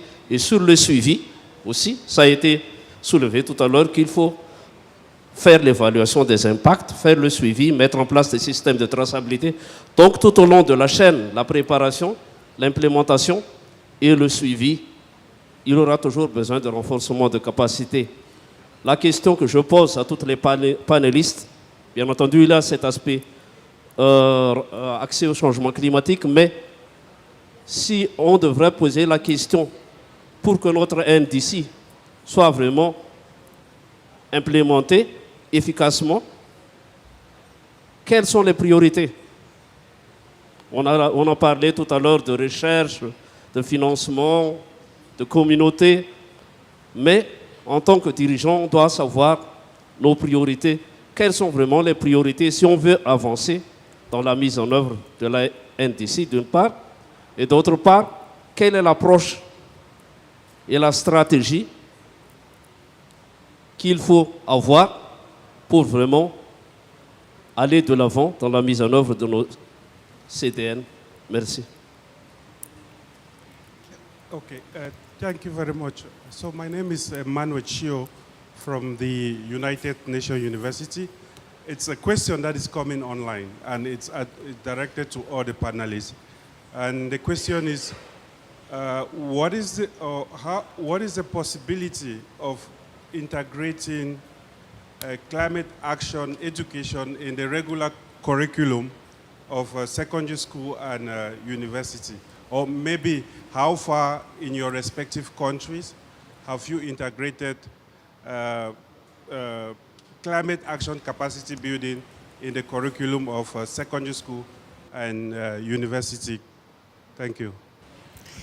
Thank you so much for both of the questions. I am aware that we have to start closing because there's a networking event here and everyone must be looking also for this space.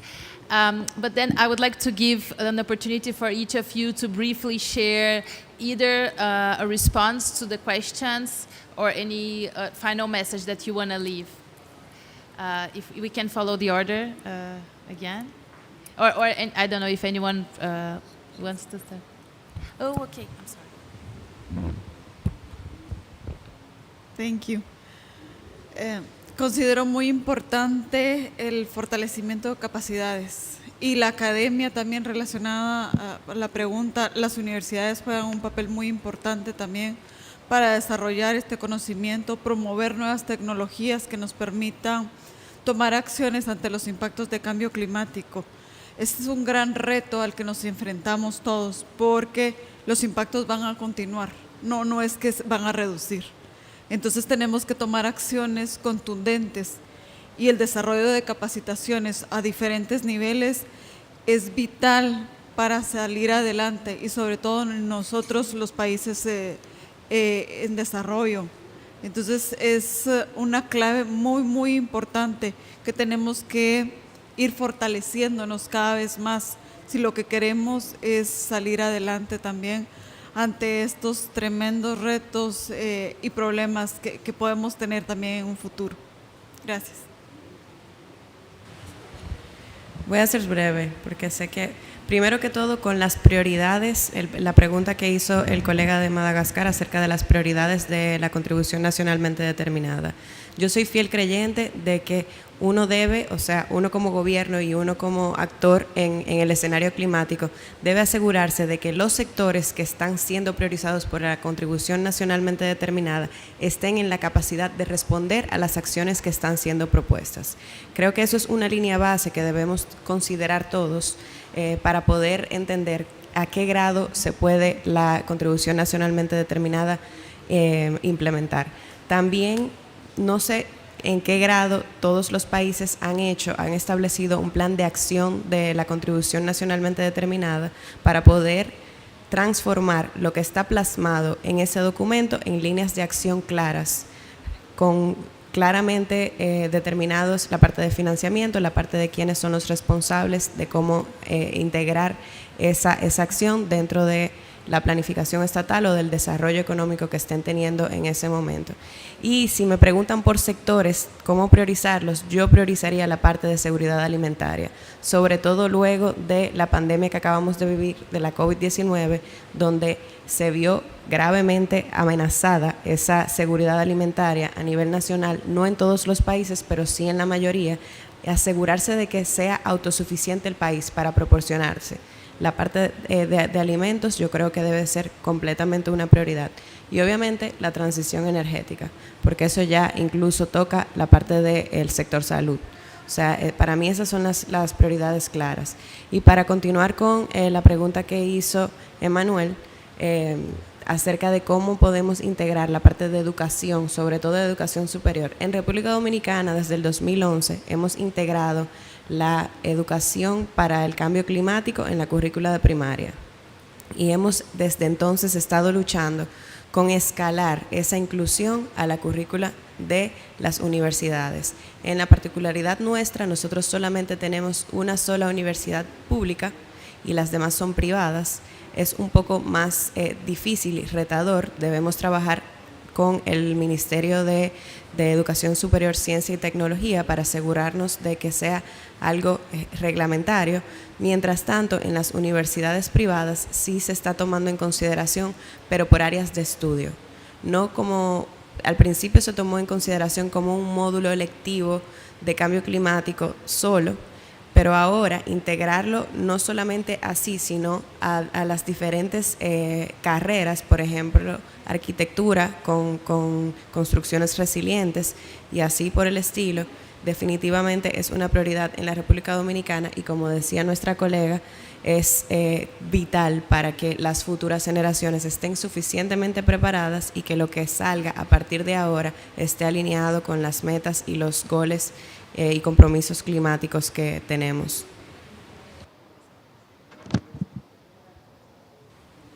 Sí, Sara lo resumió bastante bien, pero también quisiera agregar que como país, en plena pandemia 2020, aprobamos la primera ley de educación y comunicación ambiental que tiene como objetivo llevar toda esta agenda climática a la parte más básica del sistema educativo, a nuestros niños y nuestros adolescentes. Y desde ese momento hasta acá, las estrategias que se han ido desarrollando han dado bastante frutos. Incluso en nuestra NDC establecemos 24 líneas de acción para el empoderamiento climático, que incluía el fortalecimiento de capacidades desde los docentes para poder transformar la currícula de manera que los niños puedan hacer, y los jóvenes, una asociación entre qué es el cambio climático y cómo afecta a todas las áreas de nuestro vivir.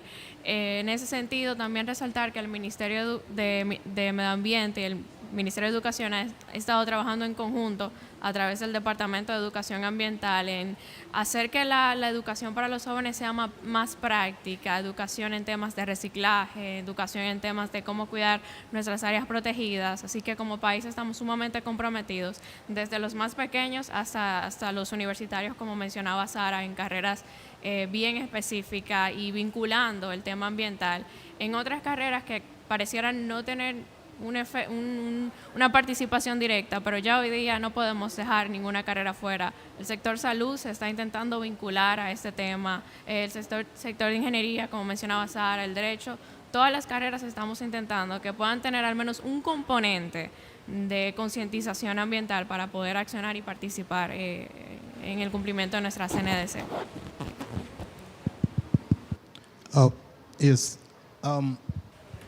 Out of for the case of Uganda in regards to how far we've gone with the integration of climate change into the curriculum.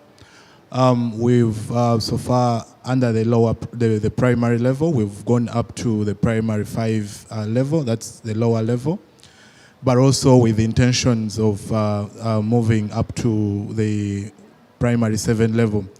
But the secondary, it's also something that government is taking the initiative. We don't have particular we've not yet done the integration, but of course there are already initiatives like climate change clubs that exist into the secondary level. But also moving forward, also we have at the universities level, we already have out of the 6 public universities, 3 are already offering climate change at master's levels. but also we have tailor-made all short courses that are running in the different universities. Thank you.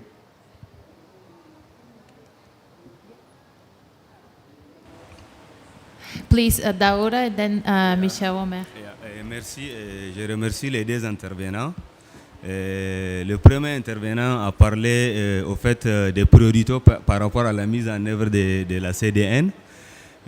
À ce niveau, ma réponse au fait c'est à deux niveaux. D'abord, la priorité, il va falloir que nos CDN d'abord s'alignent sur au fait, les plans nationaux, surtout de la vision du pays en matière de planification. Parce que tout simplement, tous les plans sectoriels concourent à la mise en œuvre d'un objectif global. Et si on arrive à aligner les NDC par rapport à ces plans, je pense que ça c'est déjà un pas. La deuxième chose, c'est de pouvoir traduire les actions qui sont dans la CDN en projet-programme. Parce que la question est là au fait. Dans la plupart des CDN, nos engagements sont des actions. Mais est-ce que réellement on les a traduits en projet ou programme pour pouvoir mobiliser des ressources par rapport à la mise en œuvre de ces NDC?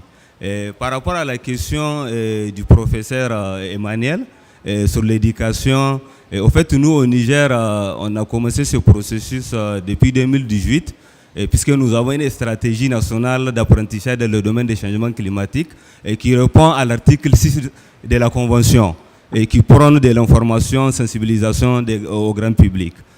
Par rapport à cette stratégie, actuellement, nous avons signé au fait un accord à travers 3 institutions étatiques pour prendre en compte dans les modules l'intégration de l'adaptation au changement climatique, surtout au niveau primaire, mais également au niveau des universités. À ce niveau-là, au niveau de l'université de Niamey, nous avons 2 programmes qui intègrent les changements climatiques, dont le WASCAL, qui est un programme sous-régional, mais actuellement il y a un programme hydrogène qui est en cours, en train de mise en œuvre au niveau national. Merci.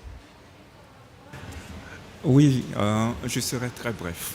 Oui, premièrement, pour la CDN, en fait, la CDN, ce sont des grandes activités. La CDN doit avoir le plan de mise en œuvre. Le plan de mise en œuvre. Il faut aussi savoir lire le CDN. Parce que c'est l'État qui établit le CDN. Et puis les gens pensent qu'on attend l'argent de l'État pour faire ça. Non. L'État est là pour diriger. Voilà les règlements, voilà les activités dans le CDN pour notre pays. Alors, on sensibilise les ONG, les sociétés civiles pour qu'ils puissent utiliser les activités et les actions dans le CDN. Concernant l'éducation, en fait, l'éducation,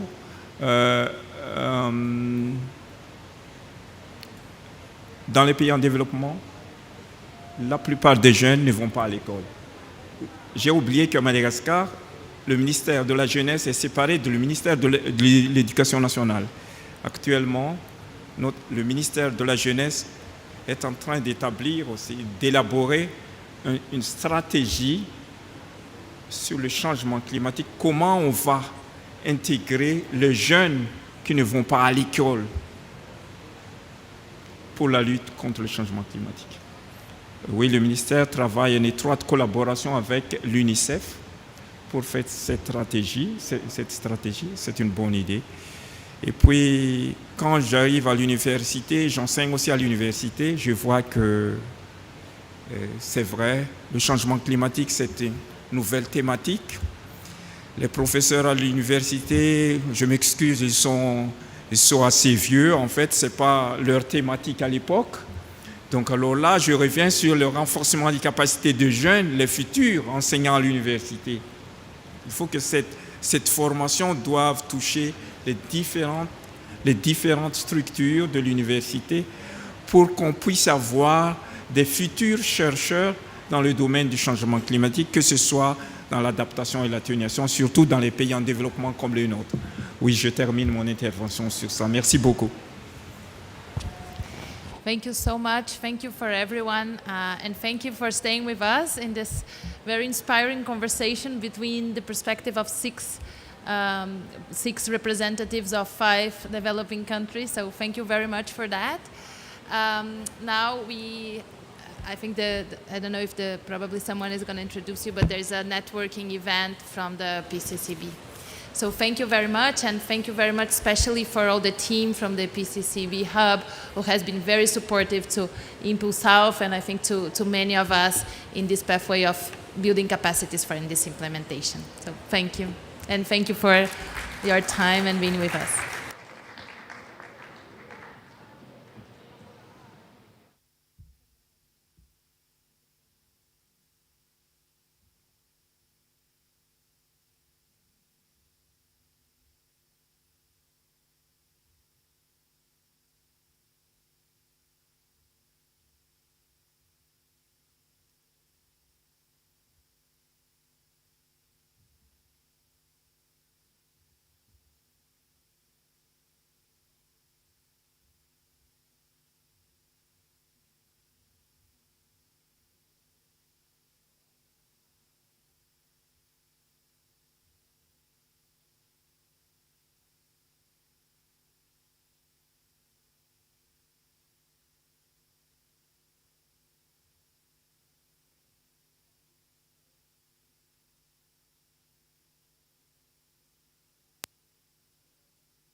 Good evening, everyone. We are ready to start. Please take a seat. As we are already beyond schedule for the beginning of this session, we are starting now Welcome everyone to the Capacity Building Hub. Good evening. My name is Roberta Ianna. I'm one of the co-chairs together with my colleague Yongxian of the Paris Committee on Capacity Building, the PCCB, which by now all of you know very well. And I really welcome you to this very special occasion where we'll focus on the work of the PCCB, presenting the pilot phase of the PCCB network and the results and evaluation of it. So let's take a look to the slide. First and foremost, let me introduce you the PCCB. The Paris Committee on Capacity Building was established at COP21 in 2015 and seeks to address current and emerging gaps and needs in implementing and further enhancing capacity building in developing countries. The PCCB work areas include enhancing coherence and coordination on capacity building under the Convention and the Paris Agreement, identifying current and emerging capacity gaps and needs and recommending ways to address them. And 3, promoting awareness raising, knowledge and information sharing, and stakeholder engagement. Okay, the next slide. To support PCCB's mission and mandate, the committee launched the PCCB Network in 2020 as a voluntary association of interested stakeholders engaged in climate-related capacity building work and activities. And the PCCB Network provides a platform to share information on best practices and contributes to the work of the PCCB in fulfilling its mandate, besides also seeking to connect with its peers across the sectors and regions. Under the umbrella of the PCCB work areas, the PCCB network activities can be clustered as follows. Technical exchanges and peer learning, such as webinar and workshops. Second, communication and outreach through products like newsletters, stories, podcasts, interviews, and postcards. And third, networking and engagement as per all members meeting, regional meetups, survey, and open calls for proposals. As you should see in the slide, well, the network engages with a diverse range of organizations which spans the globe. And we regularly mobilize the expertise of the network members at the international level through the Capacity Building Hub at COPS. And we are currently in the final day of the 4th edition of the Capacity Building Hub. And at regional level through PCCB side events at the UNFCCC Regional Climate Weeks. The PCCB delivers its side events in collaboration with its network here and at the regional weeks. And the network, much like the hub, is a platform for representation and collaboration. As said, the PCCB network's members span not only across regions, but also across sectors. And given the PCCB Working Group 2 on cross-cutting issues focuses on integrating cross-cutting issues such as gender responsiveness, human rights, indigenous people knowledge and youth, you can see that the network engages with a number of organizations and institutions focusing on mainstreaming one or more these cross-cutting issues in their work.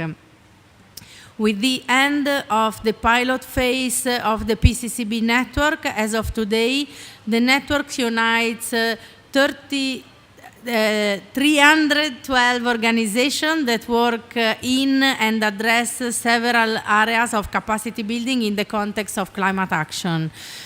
And the growth of the network over the year, as you can imagine, has been impressive since 2020.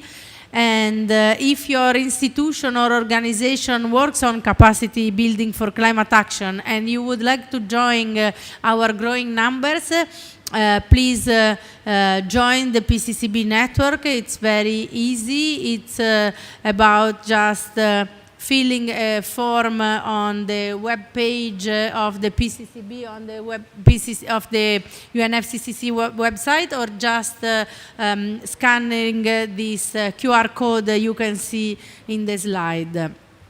And before I continue, let me first explain what the pilot phase of the network entails and how we conducted the evaluation. The PCCB network was launched in its pilot phase in April 2020, and since then has conducted regular communication with members of the PCCB and its network to enhance the planning and outcomes of the network activities. The evaluation framework for the pilot phase of the PCCB network to measure progress from March 2020 to November 2022 includes 3 streams of evaluation. The first being an overview of the pilot phase, which included evaluating reports and surveys developed since the network's inception. Second, qualitative feedback through a series of questionnaires with active and inactive network members that joined from 2020 onwards. And third, as a result-based assessment, a result-based assessment of the various pilot phase activities. Today, we seek to present some of the outcome of the evaluation of the PCCB network pilot phase, and the report will be launched on December 1st and published on the website. So you will have here as a quick sneak peek of it. Following feedback from network members, the modality of activities transitioned to a more member-led and collaborative approach as the relationship between the members developed. By reviewing the 15 PCCB network events held since 2020, the technical exchanges and peer learning activities have covered different cross-cutting issues, but of course there is always room for improvement. PCCB network events had a strong focus on action for climate empowerment, for short ACE. And yesterday, for those of you who were here, we had the hub themed after the ACE process, with lots of events focusing on building capacities on the ACE elements. And the focus on gender also was involved in 1/3 of all the events we held, followed by youth, indigenous people, and human rights, respectively. In the assessment of network activities of the pilot phase evaluation, the performance of the different activities was measured with the individual threshold in awareness raising and engagement, inclusiveness and diversities, and convening stakeholders. As an example of how the network activities were assessed, we are having a look at the technical exchanges and peer learning activities. Here in the slide you can see, and for the events hosted by the PCCB network in collaboration with its network members, all 3 dimensions improved significantly from 2020 to 2022, as the latest events from this year exceeded previous expectations, especially the assessment dimension of convening stakeholders, we can say really improved after making a member-member collaboration necessary. More and detailed information of the assessment outcomes and other activities will be available in the report mentioned to be published on December 1st. As you can see here, part of the evaluation process included receiving qualitative feedback, and the capacity building team which support the PCCB work reached out to a range of active and inactive members with a questionnaire to assess their experience as member of the network. So we are happy to say that 77% of the respondents were classified as active members because they had collaborated on a PCCB network activity or product, such as the newsletter or the CB Story podcast series, and or contributed to the capacity building hub here at COP. While 23% of the respondents identified as youth and 8% identified as member of indigenous people. These figures show us that the PCCB network has led to an overall positive experience for members when it comes to participating in or leading PCCB network activities, collaboration with other member organizations. The PCCB network is a reflection of its members and their work. And here in this slide you can see a few of the testimonials that we have collected throughout this process with feedbacks from some of the active members. And after this short overview of the evaluation process of the pilot phase of the PCCB network, I'm glad to give the mic to my fellow co-chair of the PCCB, Yang Chang. Please, Yang Chang. Thank you, Roberta, and good afternoon, colleagues. Continue. I would like to introduce more about the PCCB network. As you know, the network transitions out of its pilot phase under the umbrella of the PCCB network. We want to continue fostering and facilitating collaboration and partnership and capacity building landscape, particularly highlighting the role and the need for the network of networks. The PCCB seeks to continue strengthening its regional work by collaborating with network members, as well as facilitating source-node and node-node collaborations. At the international level, the PCCB would continue to keep this capacity building hub a space for representation and collaboration, drawing from expertise of its network members and providing a space for PCCB network members to present and discuss their capacity building work. Well, we should say that PCCB network indeed is a PCCB pandemic baby. Since we did a lot of work virtually. We would like to thank all the network members that have been with us so far and welcome new ones that have and will be joining us. The PCCB would also like to thank the capacity building team of the UNFCCC in their support right from the launch and their efforts to relate it to the day-to-day functioning of the network over this difficult pandemic years. Next slide. The seventh meeting of the PCCB will be held at the June session of the subsidiary body for implementation, and we welcome all observers who might be PCCB network members to contribute.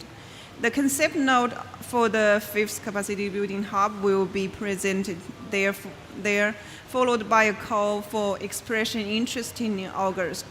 We encourage network members to submit their capacity building events for the fifth capacity building hub next year. The PCCB invite parties and non-party stakeholders to submit their suggestion on its work on this year's PCCB Focus Area related to enhanced technique exchange on capacity building under the topic building capacity to facilitate the coherent implementation of national determined contributions in the context of national development plans and sustainable recovery, and falls under the theme of today's hub themes. Events. Here, next slide maybe. Here you can see the PCCB network members that contributed to this hub.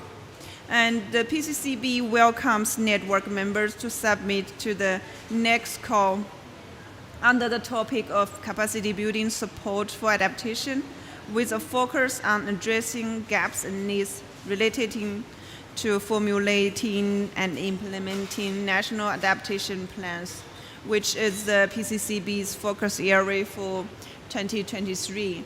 So at this point, I would like to stop our introduction, and I want to open the floor for any questions related with the PCCB network. The floor is open, and colleagues, please let me know if you have any question.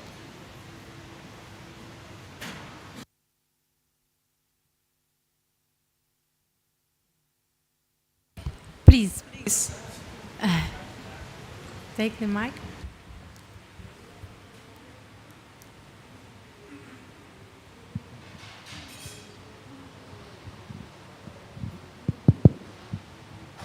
Yeah, thank you so much. I'm in the first line. I should speak first. My name is Abdul Hadi.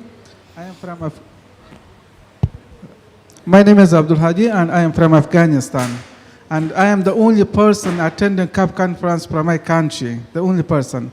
And we do not have any other political delegation here. So from PCCB, I have learned a lot, and also I expect a lot. As much as I learned, as much as I expect more. So yeah, it is good to be partnered with PCCB from Afghanistan. My organization is the only organization which is partnered here. And here I have some accesses, like I have access to be partner with the Terran project, which is centered, which is in Santa Clara University in the United States. And from that partnership, we have gained lots of achievements, and we are like collaborating with each other. And from this partnership, I also learned lots of things from other countries, especially in capacity building hubs, online programs that we are conducting. So I specifically will not have as a question, but the only thing that I have to say is I expect more from PCCB. And I would like to do something, anything that is in my part, in my country, in my region. Thank you. Thank you. Thank you very much. Thank you for your for introducing yourself, for your comments, and we really look forward to doing more also as a PCCB for parties, for countries who also ask the PCCB support. The PCCB does not really have a mandate to work in countries, but working on enhancing coherence and coordination, we can certainly help some exchanges and some support to happen, and I'm very happy to say that also, like internally, we are working better and better. We just had today an informal coordination group meeting with other constituted bodies representative. We also had specific bilaterals with the representative of the facilitative working group of the local communities and the indigenous people platform and the tech to really see what concretely we can do to advance capacity building efforts and address gaps and needs in capacity building.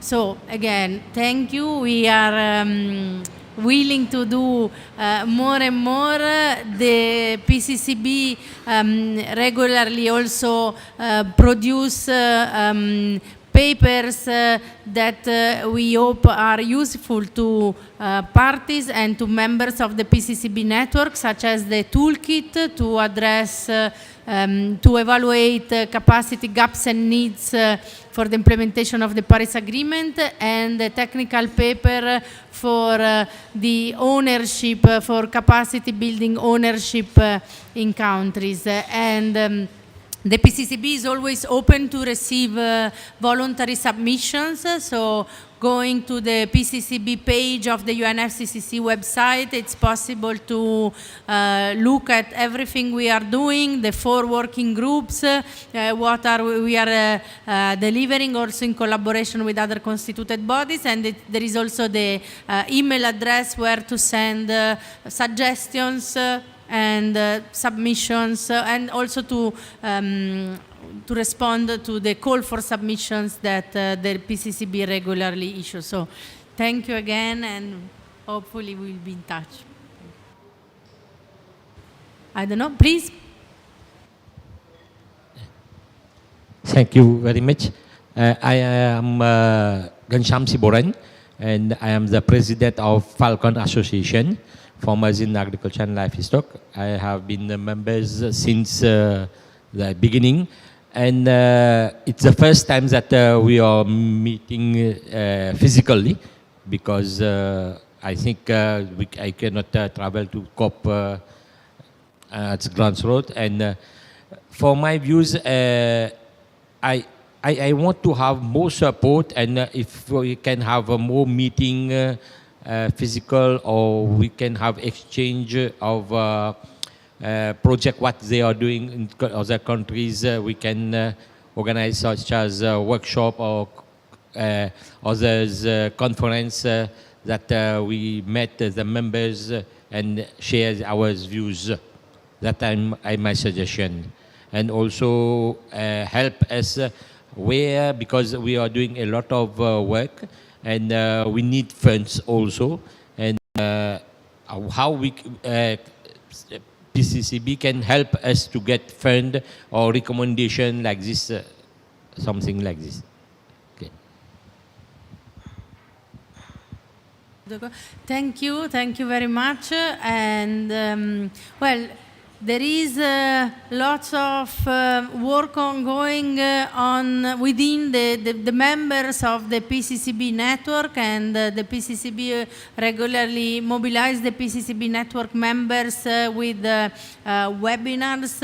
The PCCB itself does not focus on project implementation. It's not in the mandate of the PCCB, but definitely within the network, there is the chance for having this kind of exchanges as well. So we are also looking forward to continue supporting the network and enhance exchanges among the members.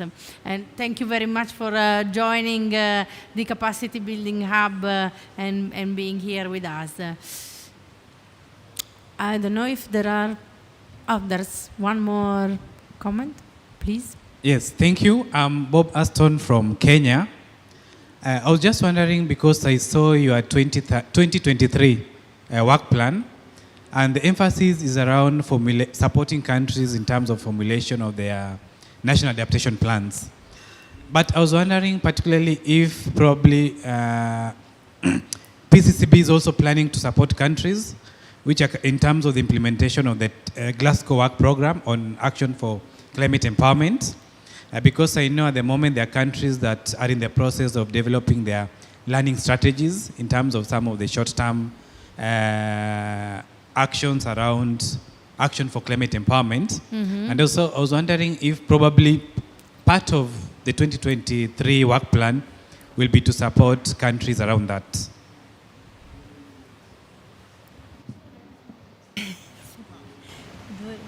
Well, thank you for your question. And this is what we really want to do, but we can't do, because according to the mandate, the PCCB more is about to help developing countries to identify their gaps and needs, and also to avoid the duplication of what is the capacity building on the ground. But we have very, very limited resource to really.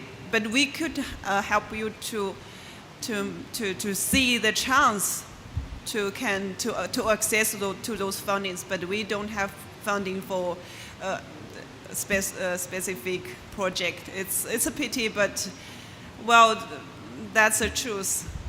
But we really focus on this adaptation work plan and help to find more way to help countries to access to those funds for adaptation. But for sure, there's adaptation fund under the adaptation agenda item. So that's probably the way you could fund there. But here we will provide more knowledge, information, and experience on this topic. Thank you. Yes, and just to add that we are anyway working very closely with the ACE process, and in the informal coordination group meeting we had before, the ACE process was represented, and in the new action plan of ACE there are references to strengthen the work and collaboration with constituted bodies, so we will have the chance to work with the ACE process more and more. But as Yonshan said, the PCCB does not really have an implementation mandate, so it will be about enhancing coherence and coordinations and among bodies, among activities related to capacity building to support a successful implementation of the Paris Agreement.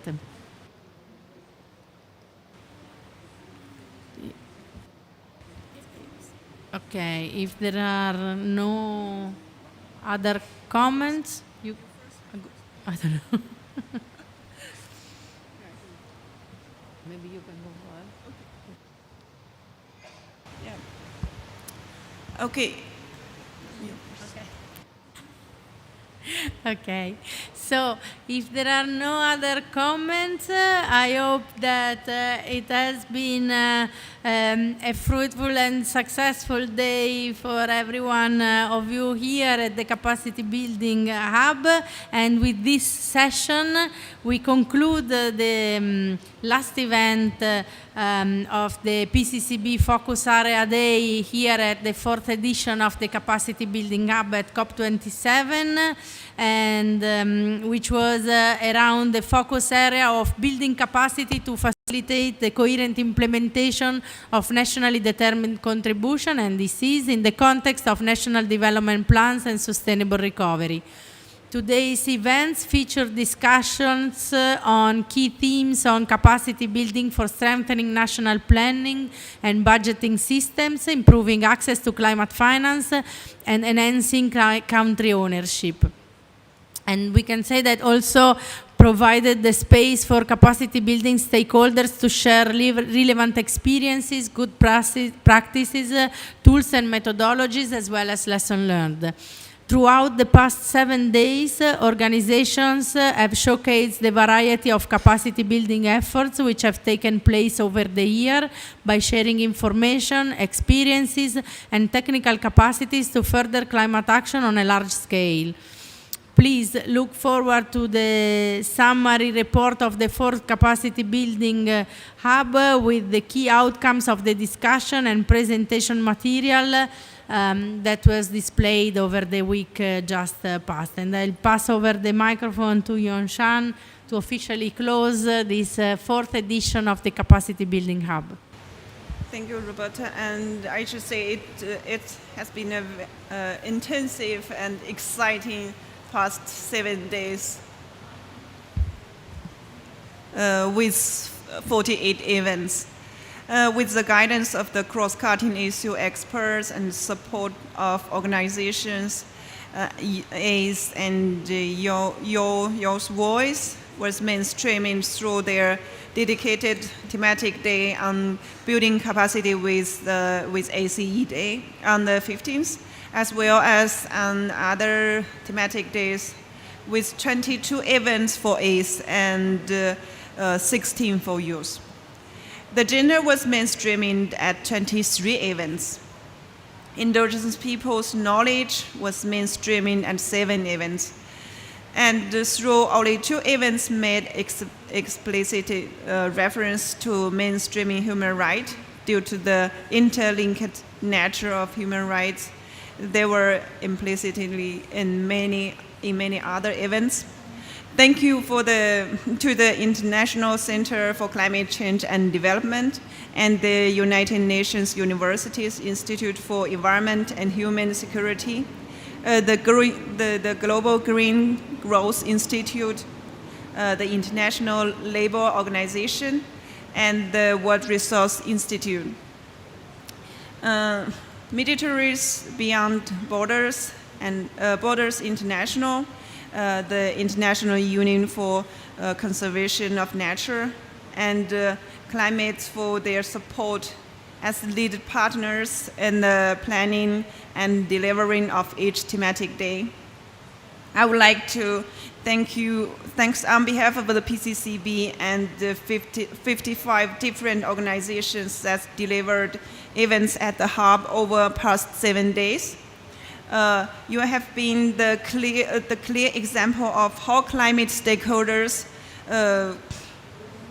working across different sectors and regions can come together to foster capacity building efforts to high ambition and greater action. We hope to see you at the 5th Capacity Building Hub and COP28. So I would thank you with my co-chair. Thank you all for participating and contribute to this process. Thank you again.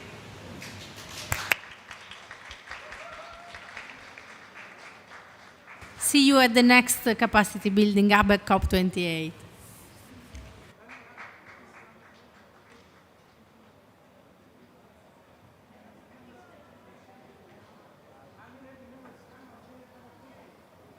Members of the PCCB network are invited to come here and take a picture with us.